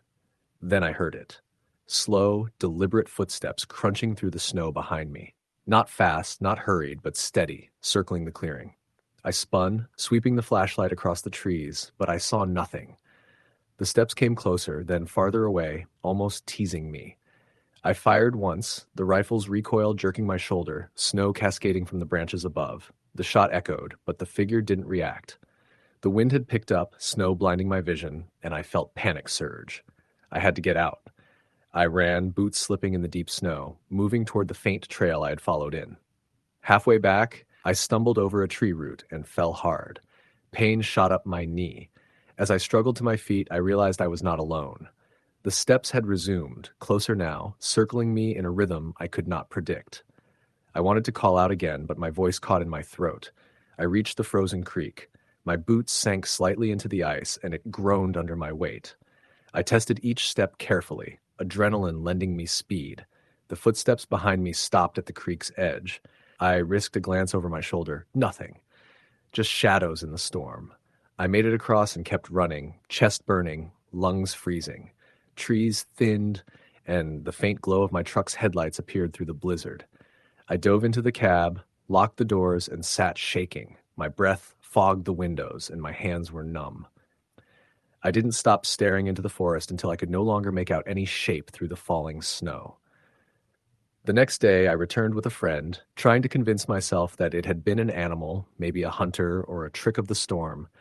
But the clearing was untouched, the snow perfectly smooth, and the tracks I had followed the night before were gone. The buck was gone too, leaving no trace. I never hunted alone in winter again. I stick to daylight hunts with friends, never venturing deep into the woods after dark. But even now, years later, I sometimes feel that presence circling just beyond the edge of the trees when the wind blows through the pines. I can still hear those footsteps, deliberate and patient, waiting for someone foolish enough to wander alone into the winter woods. Story: the end. The snow came down heavy that December evening, thick flakes swirling in the wind and coating the forest like a frozen blanket. I'd been planning this hunting trip for weeks, and the solitude was exactly what I wanted. I parked my truck at the edge of an old logging road in northern Wisconsin, the tires crunching over frozen ruts. My target was a mature whitetail buck reported in the area, and I had chosen a ridge where tracks were fresh. I had my father's old .30-06 over my shoulder, a pack with essentials, and Ranger, my German shepherd, trailing close. He was uneasy, ears twitching at every snap of a branch and the hiss of the wind through the pine boughs. I pushed into the timber, snow rising to my knees, the forest so quiet it felt like I had stepped into another world. The deeper I went, the heavier the air felt, as though the woods themselves were holding their breath. I stopped often, scanning the white expanse, my boots leaving tracks that were immediately swallowed by the falling snow. Around mid-afternoon, I spotted him, a large buck grazing near a dense stand of spruce. I crouched behind a fallen log, raising the rifle carefully and focusing the scope. The deer seemed oblivious to my presence, the snow muffling all sound. I exhaled slowly and squeezed the trigger. The shot rang out, echoing off the ridges, and the buck bolted, but something about it didn't feel right. Its hooves made no sound, the way deer normally pound over hard-packed snow. I froze, scanning the area, and realized the tracks leading to him had ended abruptly about 10 yards away from where he'd been grazing. There was no sign of him fleeing, no broken branches, no blood. It was as if he had vanished. My heart thumped hard, and Ranger growled low, his hackles raised. I tried to rationalize it. Maybe the wind had shifted the snow. Maybe I hadn't seen clearly. Maybe I was letting my imagination get the best of me. I packed up slowly, keeping my rifle ready, and started back toward my truck. The forest was heavier now, darker, though the sun had barely touched the horizon. Ranger stayed close, sniffing the air, tail stiff. Every once in a while, I would hear a faint scrape, like nails dragged along the bark of a tree. I told myself it was small animals or branches breaking under snow, but deep down I knew it was something else. By dusk, I decided to make a small camp at a sheltered hollow, lighting a fire and melting snow for water. Ranger curled beside me, still alert, ears swiveling constantly. I ate a simple meal, keeping my rifle within reach, and tried to ignore the feeling of being watched. Around 10 o'clock, the first real sign of trouble appeared, a low, guttural growl that didn't belong to any animal I recognized. Ranger leapt to his feet, barking and snapping, fur raised. The sound wasn't close, yet it reverberated through the trees, moving as if circling us. Then came footsteps in the snow. Slow, heavy, dragging slightly, but deliberate. Not like a deer, not like a human. Something else. My stomach churned. I lifted my rifle, scanning the dark shadows, straining to see through the trees. Ranger's growl deepened, and the footsteps stopped suddenly, 10 feet from my fire. Silence pressed in on me like a physical weight. I could feel the air thrum, my breath caught in my chest. Then a voice, low, cracked, almost human, but not. It whispered a single word, stretched unnaturally. Home. My pulse jumped. I'm alone, I shouted, my voice shaky. The wind carried nothing, and yet the whisper came again, closer this time. A drawn-out hiss that slithered through the forest. Home, it repeated, dragging the word as if testing the shape of the sound in the world. I couldn't see anything, but I knew it was there, just beyond the trees. Ranger barked furiously, but he didn't move forward, just snarled and growled. My hands were trembling, gripping the rifle. Time passed in agonizing stretches. The growls and whispers circled around the camp, but I didn't dare move. At some point, the noises stopped, leaving only the fire crackling and the wind through the pines. I stayed awake all night, listening, waiting for something to return. Every snap of a branch, every shift of snow felt like a predator stalking me, and I realized that whatever it wasn't bound by the rules of nature. At first light, I packed quickly, leaving the fire smoldering and stepping carefully through the snow, trying to follow the path back to the logging road. The forest seemed normal again, but my unease was worse than the night before. Then I saw tracks. Large, irregular, far too big for any man or deer, with a drag mark between each step, leading back toward the hollow where I had camped. They weren't just tracks, they were warnings. I didn't follow. I ran the rest of the way to my truck, boots slipping over ice and snow, Ranger at my side, ears flat, hackles still raised.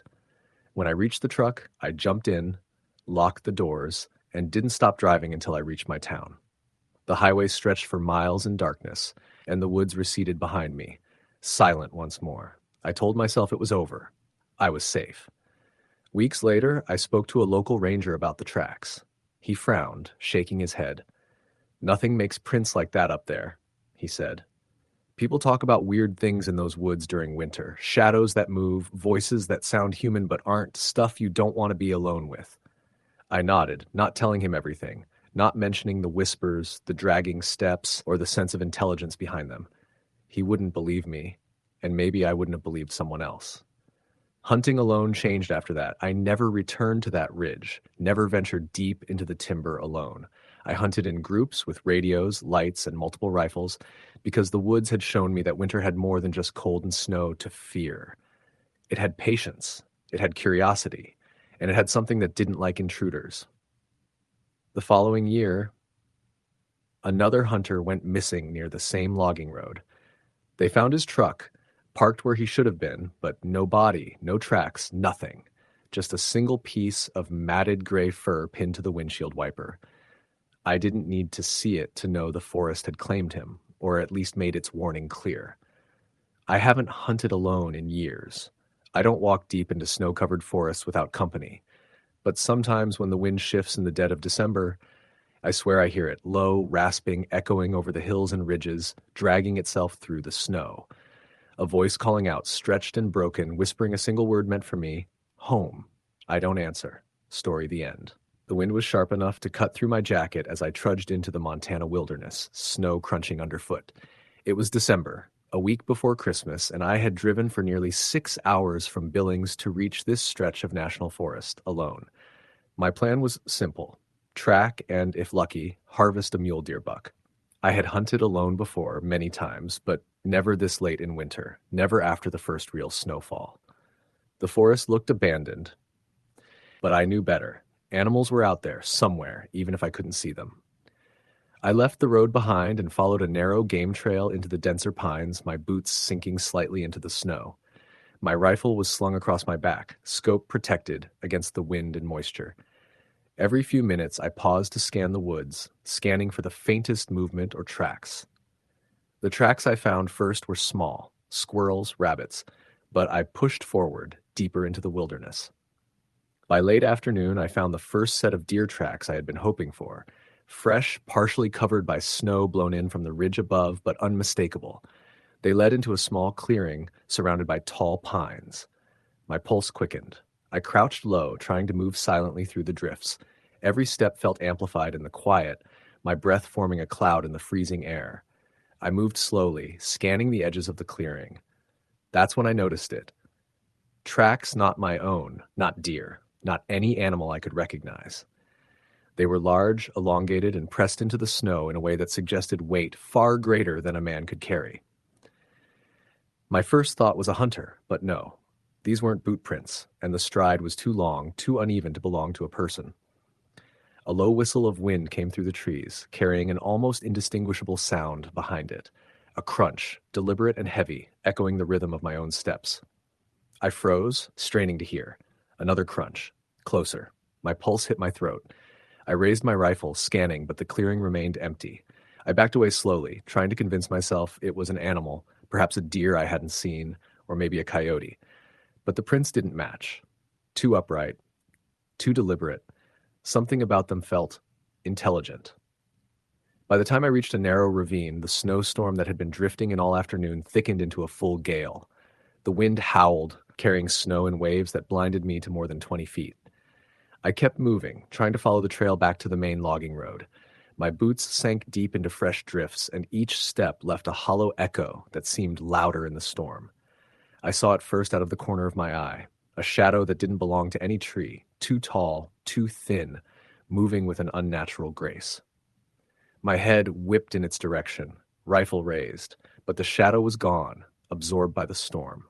I cursed under my breath, heart hammering, trying to tell myself I was imagining things. Then I heard it, a low, slow exhale, almost human, almost behind me, but not quite. My blood ran cold. I didn't move for a moment, listening as the snowflakes whipped against my jacket, masking the sound of movement. I told myself to run, and I did. My legs pumped furiously, boots slipping on ice and snow, heart thrumming like a war drum. Every step I took, I could hear another, almost in sync, just behind me. I stumbled into a stand of firs and birch, stopping to catch my breath. The tracks in the snow, my tracks, were accompanied now by the prints behind me, the same elongated, wrong-shaped footprints that I had seen earlier. They matched my pace exactly, as if whatever was following me was deliberately mirroring my movement. Panic set in. I forced myself to move, racing through the dense forest, ducking under branches, my rifle swinging in front of me. Snow clogged my boots, my gloves were frozen stiff, and my breath came in short, ragged gasps. I tried to convince myself I had just wandered too far into the backcountry alone, that exhaustion and cold were playing tricks on me. But the prints didn't lie. The forest floor suddenly dropped into a shallow ravine. I slid down, scraping against ice and rock, barely keeping upright. When I looked back over my shoulder, a figure stood at the edge of the ravine. It was humanoid enough to register in my mind instantly, but everything was wrong. Legs too long, arms swinging in unnatural angles, head tilted slightly forward like a predator studying me. It didn't move toward me, didn't run. It just watched. I scrambled across the frozen creek at the bottom, trying to find the trail back to the logging road. The snowstorm thickened, visibility dropping to a few feet. I tripped over roots and fallen branches, catching myself on ice-crusted rocks. Every few steps, I would glance behind me. The figure never followed openly, but I could feel it. The air around me seemed heavier, my hair standing on end. My pulse rattled in my ears. Hours, or what felt like hours. Later, I finally broke through the dense tree line onto the old road. My truck's headlights were a faint glow in the distance. I ran as fast as my frozen legs would allow, almost stumbling into the ditch multiple times. When I finally reached the truck, I fumbled with the keys. Shaking, freezing, terrified, I threw the door open and dove inside, slamming it shut and locking it. I sat for a moment, trying to convince myself I had imagined it all, that it had been my mind playing tricks from fatigue and cold. But then, in the corner of the windshield, I caught movement. The figure was standing at the tree line, perfectly still, as if it had waited all night for me to arrive. Taller than any man, limbs too long, head tilted slightly, staring. I floored the accelerator, tires spinning on ice, snow spraying across the road. I didn't stop until I reached pavement, the warmth of the town and streetlights washing over me in relief. Even then, I couldn't shake the memory of the elongated footprints, the echoing steps, or the silent, impossibly tall figure that had followed me through the storm.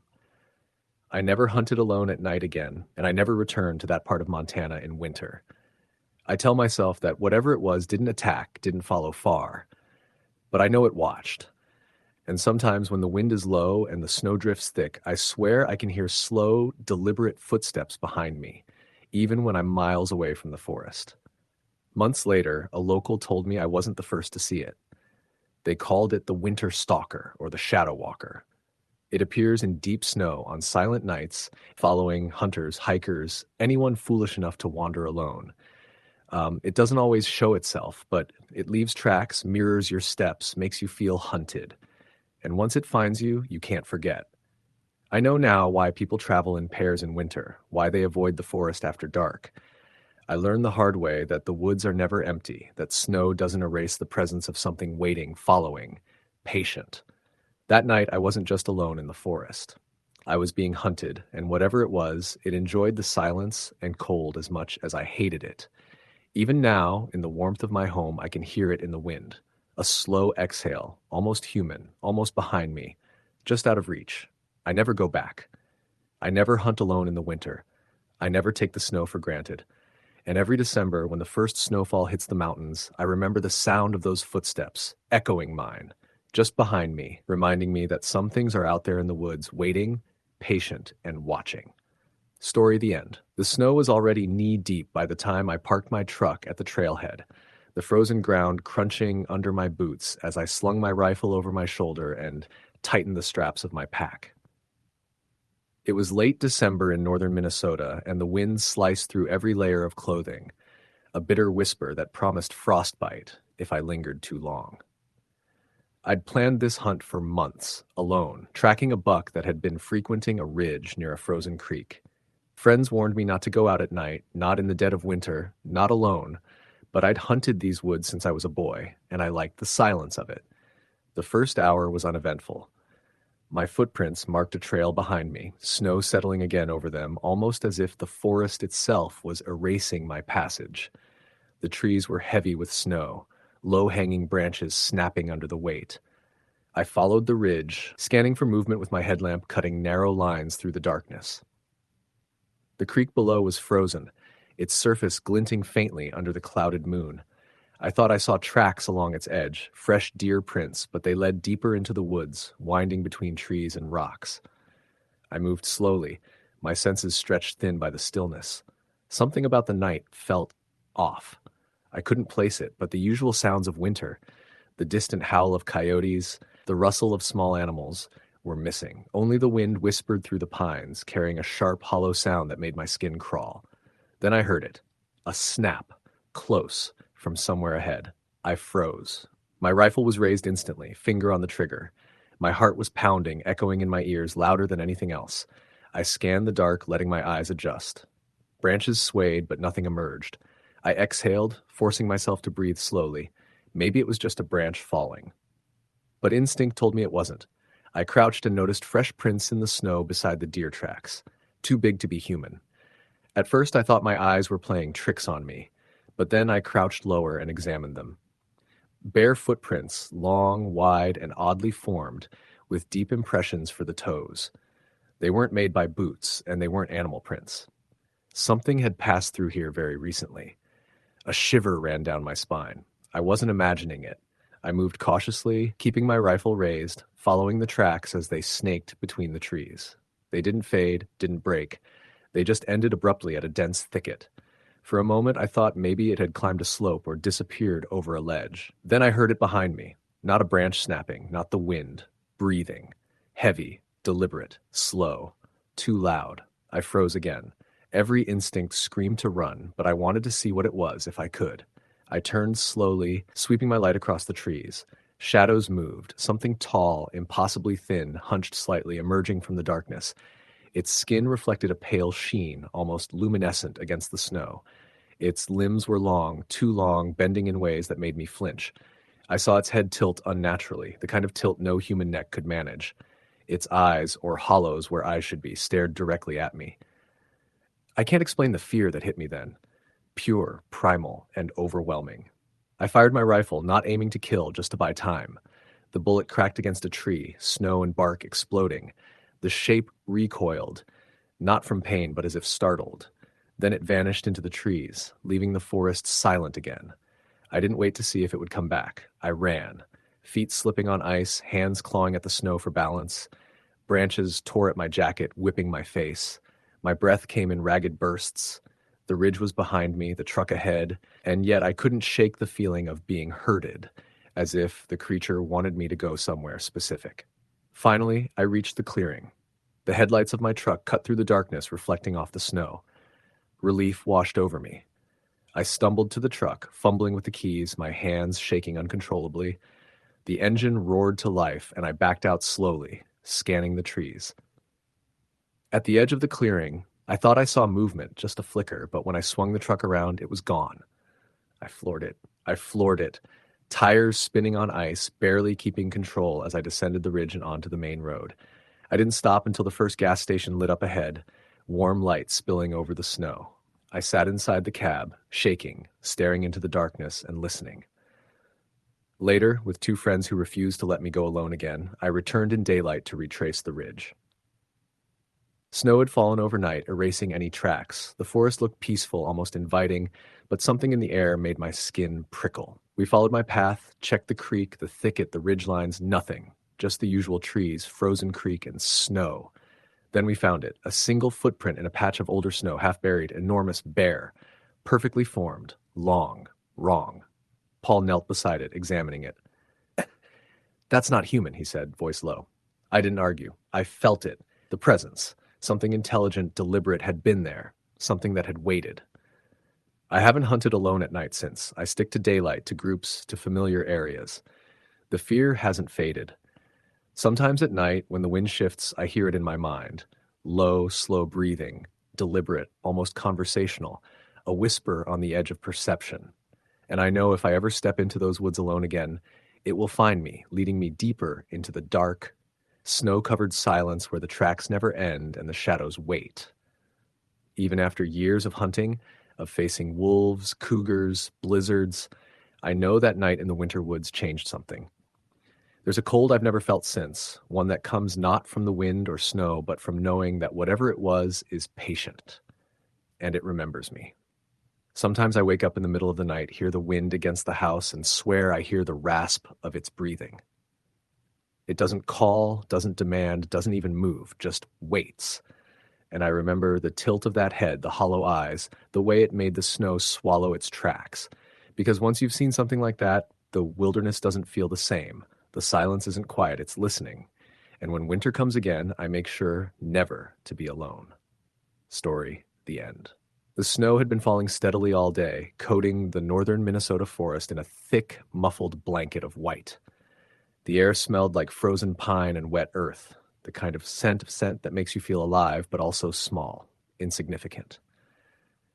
I had decided to go hunting alone that weekend, bringing only my .308, a pack of essentials, and my dog, Ranger, a loyal, anxious German shepherd who had been with me on every hunt for the last 4 years. My friends had warned me about going out alone in mid-December, but solitude had its appeal. There was a silence in the woods that I craved, a chance to clear my head before the holidays. I parked my truck at the old logging road, checking my gear twice before heading into the trees. The snow was already knee-deep in places, and the wind had a bite that cut through even my thick jacket. Ranger trotted ahead, nose to the ground, sniffing the trails of rabbits and deer. I followed quietly, trying to remain as invisible as possible. By mid-afternoon, I had spotted a large buck. He was grazing near a stand of spruce, and I froze, observing him from behind a ridge. I could feel the adrenaline in my chest, the thrill of the hunt sharpening every sense. I crouched low, adjusting the scope on my rifle, trying to line up a clean shot. But as I exhaled slowly, steadying the rifle, I noticed something strange. The snow beneath the buck's hooves didn't crunch. Not a sound. I blinked and leaned in closer. The tracks leading to him were faint, almost erased by the fresh snowfall.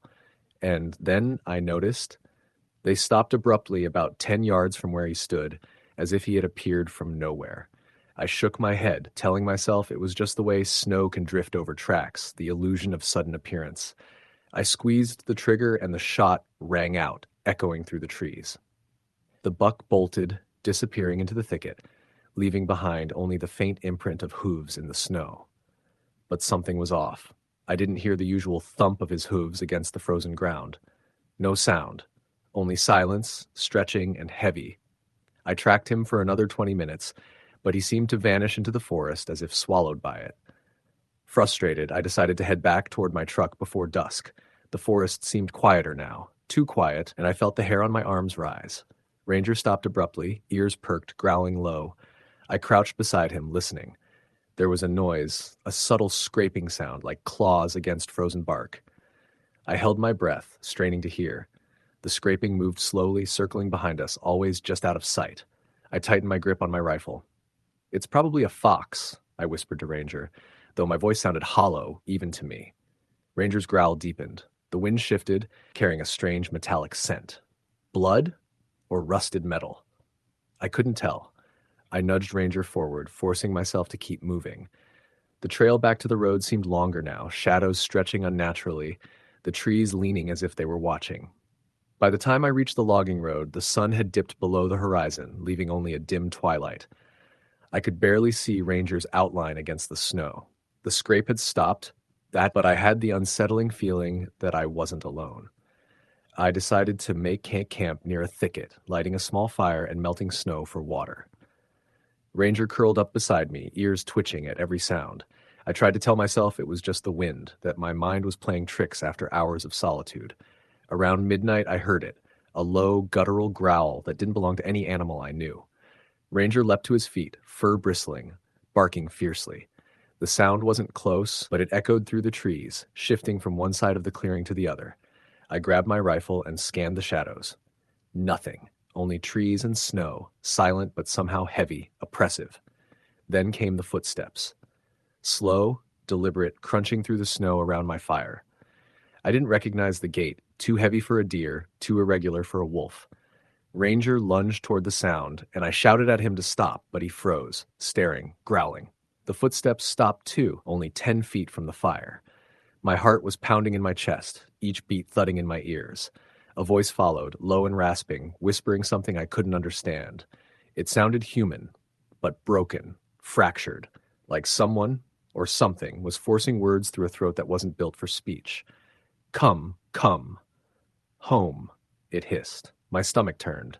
I had heard of hunters seeing strange things in the woods, shadows moving where they shouldn't, voices whispering through the trees, but I had always laughed it off. Now I wasn't laughing. I lifted my rifle, aiming into the darkness. "I'm alone," I called, trying to sound confident, though my voice shook. The whisper came again, repeating the words, closer this time. I shined my flashlight toward the trees, but the beam only revealed empty trunks and snow. The sound of branches snapping echoed around me, slow, deliberate, circling the fire. I realized then that whatever it was, it knew I was there, knew I was alone. Minutes passed, or maybe hours, I couldn't tell. The fire burned low, shadows dancing. Then suddenly, silence. Ranger's growl faded. The oppressive weight lifted slightly, and I dared to breathe again. I didn't sleep that night, sitting beside the dying fire, rifle in hand, listening for any sound that might return. At first light, I packed quickly and started down the logging road. The forest seemed normal again, almost too normal. But my unease didn't fade. As I reached a bend, I saw tracks in the snow, large, irregular, not like any deer or bear. They were deeper than a man's boot print, elongated with a drag mark between each step, as if something had long limbs dragging itself through the snow. The tracks led off the road and disappeared into the trees. back toward where I had camped. I didn't follow. I ran the rest of the way to my truck, jumped inside, locked the doors, and drove straight back to town, leaving the rifle and gear behind in the bed of the truck. I didn't look back. Weeks later, I told a local ranger about the tracks. He frowned, shaking his head. "Nothing around here makes prints like that," he said. "People say weird things happen in the woods around Christmas time, shadows, voices, things that look human but aren't." I forced a laugh, though it didn't reach my eyes. I knew what I had heard. I knew what I had felt. I tried to put it behind me, but winter hunting was never the same. I couldn't shake the feeling of being watched, even in daylight. And that voice, the rasping whisper, the command to come home, haunted my dreams. I stopped hunting alone, stopped going into the deep woods by myself. I'd drive out with friends, with multiple guns, lights, and radios. Anything to feel safer. But even then, I would catch myself scanning the trees, straining to hear, feeling the pull of those woods, the weight of something that was patient, waiting, just out of sight. Last year, another hunter went missing in the same area. They found his truck parked near the old logging road, but nothing else. No tracks, no signs, no body, just the truck. And a single strip of fur pinned to the windshield wiper, gray and matted like something had left it as a warning. I haven't gone back alone since. Ranger is gone now, old age taking him last spring, but I still hear the stories, the whispers of hunters who vanish or swear they've heard voices calling from the snow. Sometimes when the wind is right, I think I hear it myself, faint, almost a memory. Come, come home. The forest doesn't forgive the solitude. It doesn't forgive the arrogance of thinking you can control it with a rifle and a pack. And sometimes, just sometimes, it calls you back for reasons you'll never understand, reasons that don't involve deer or elk or any animal we know. Story the end. The snow had started falling just as I parked my truck at the edge of the timberline. It was late December in Montana, and I had convinced myself that hunting alone at night would be fine. After all, I had done it countless times before. The old tracks in the snow from earlier hunters were mostly covered now, leaving me to trust only the faint signs left by the elk I was after. My uncle's cabin was a few miles deeper into the woods, but tonight I wanted to push further into the backcountry. The moon was mostly hidden behind thick clouds, casting everything in a dull, grayish haze. I grabbed my rifle and slung it across my back, making my way into the trees. The snow crunched beneath my boots, the sound too loud in the still night. My headlamp cut a narrow cone of light in front of me, illuminating only a few feet at a time. The forest smelled like cold pine and ice, the kind of clean air that makes you feel alive in your chest. But there was also something else tonight, a faint metallic tang, almost like blood. My pulse quickened, though I told myself it was just imagination.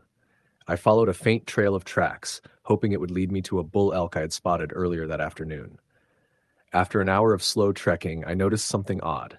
Another set of tracks appeared alongside the elk tracks, larger than any human boot and oddly shaped, almost oval with what looked like claws or elongated toes. My stomach tightened. I squatted to examine them. They were too regular to be a bear, too large to be a dog, and the stride was unnaturally long. The snow deepened, and the wind picked up, whispering through the pine branches. I paused, scanning the trees with my light. For a moment, I thought I saw movement, a shadow shifting behind a cluster of pines, but when I raised my rifle, there was nothing. I shook my head. "Get a grip," I muttered. I pressed on, moving carefully along the tracks. The elk prints were getting scattered, as if it had bolted in panic. And then I saw the elk itself, or what remained of it. The bull lay in a small clearing, its neck crushed in a way that no ordinary predator could manage. No claw marks, no bite marks, just a flattened throat. Snow had melted slightly around it, suggesting the kill was recent. I felt a cold spike of fear. Something strong enough to do this was nearby. A low sound reached me, almost like breathing. I froze. The sound wasn't coming from the elk. My heart pounded, and I spun in a slow circle with my rifle raised, searching the dim forest. The air seemed thicker here, colder, and the metallic smell grew stronger. I felt like I was being watched. Then I heard it clearly, a crunch of snow behind me, deliberate and heavy. I didn't dare turn quickly. Slowly, carefully, I pivoted, sweeping my light across the trees. Nothing. My instincts screamed at me to run, but I forced myself to stay still, taking shallow breaths. The wind swirled around me, masking other sounds, but I could hear the soft, deliberate steps moving in a circle around me. Whoever or whatever was out there was not just following, it was stalking. I backpedaled toward the tree line, keeping the elk between me and the dark figures in the woods. The forest seemed endless, the shadows deeper than they should have been. A branch snapped to my right.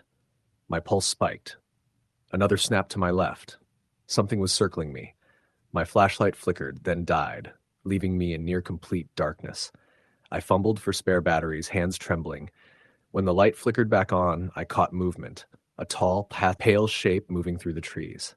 Not running, not walking, just sliding through the snow with an unnatural grace. It had no clear features in the dim light, just the outline of something humanoid but wrong. Its arms were too long, fingers too thin, and it tilted its head as it watched me.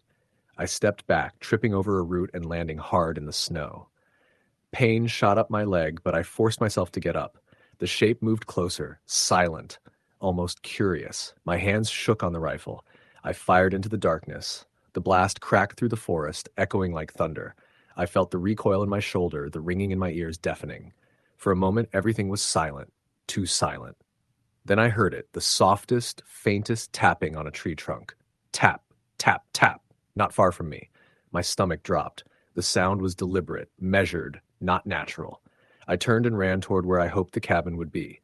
Snow and ice slowed me, branches whipped my face, and my lungs burned. The tapping followed, moving from tree to tree, always just behind me, never closing the distance but never letting me feel safe. My headlamp lit fleeting glimpses of that same pale shape, watching me from between the trees. By the time I reached the cabin, my hands were frozen, my clothes soaked with sweat and snow. I slammed the door shut and locked it with the old wooden bar. The fire in the stove barely warmed the room, but it was enough to stop shaking long enough to breathe. My rifle was propped against the wall, every nerve alert. Outside, the snow continued falling. I could hear footsteps circling the cabin, crunching in patterns too large for a man, too deliberate for an animal. Then a soft brushing sound along the wall, like fingers sliding over wood. My breath caught in my throat. I backed into a corner and waited. Minutes passed, then hours, and I didn't move. The forest outside grew lighter as dawn approached, but the tracks outside told a story of something patient, something intelligent. They circled the cabin repeatedly, stopping at the windows and door, then fading into the trees. I didn't sleep. I didn't move. I waited until the sun had risen fully before I dared step outside. The snow around the cabin was covered with strange, deep prints, many overlapping, none human. Some prints stopped abruptly at the tree line, perhaps as if whatever made them had vanished into the forest. I packed quickly, leaving everything behind. By the time I reached my truck, I was shaking uncontrollably, exhausted, frozen, terrified. I drove straight to the nearest town, keeping the truck on the main road, far from the forest. I didn't stop for anything. My uncle asked why I never returned that season. I told him the weather turned, the roads were bad. The truth felt too dangerous to say out loud. Even now, years later, I can't hunt alone in the winter. Some nights when the wind is high and the snow falls thick, I swear I hear it, the soft, deliberate tapping on the trees outside my house. Tap, tap, tap, 3 times. And I can't help but remember the Montana forest, the pale shape watching me, and the elk that didn't live to see the sunrise. Story, the end.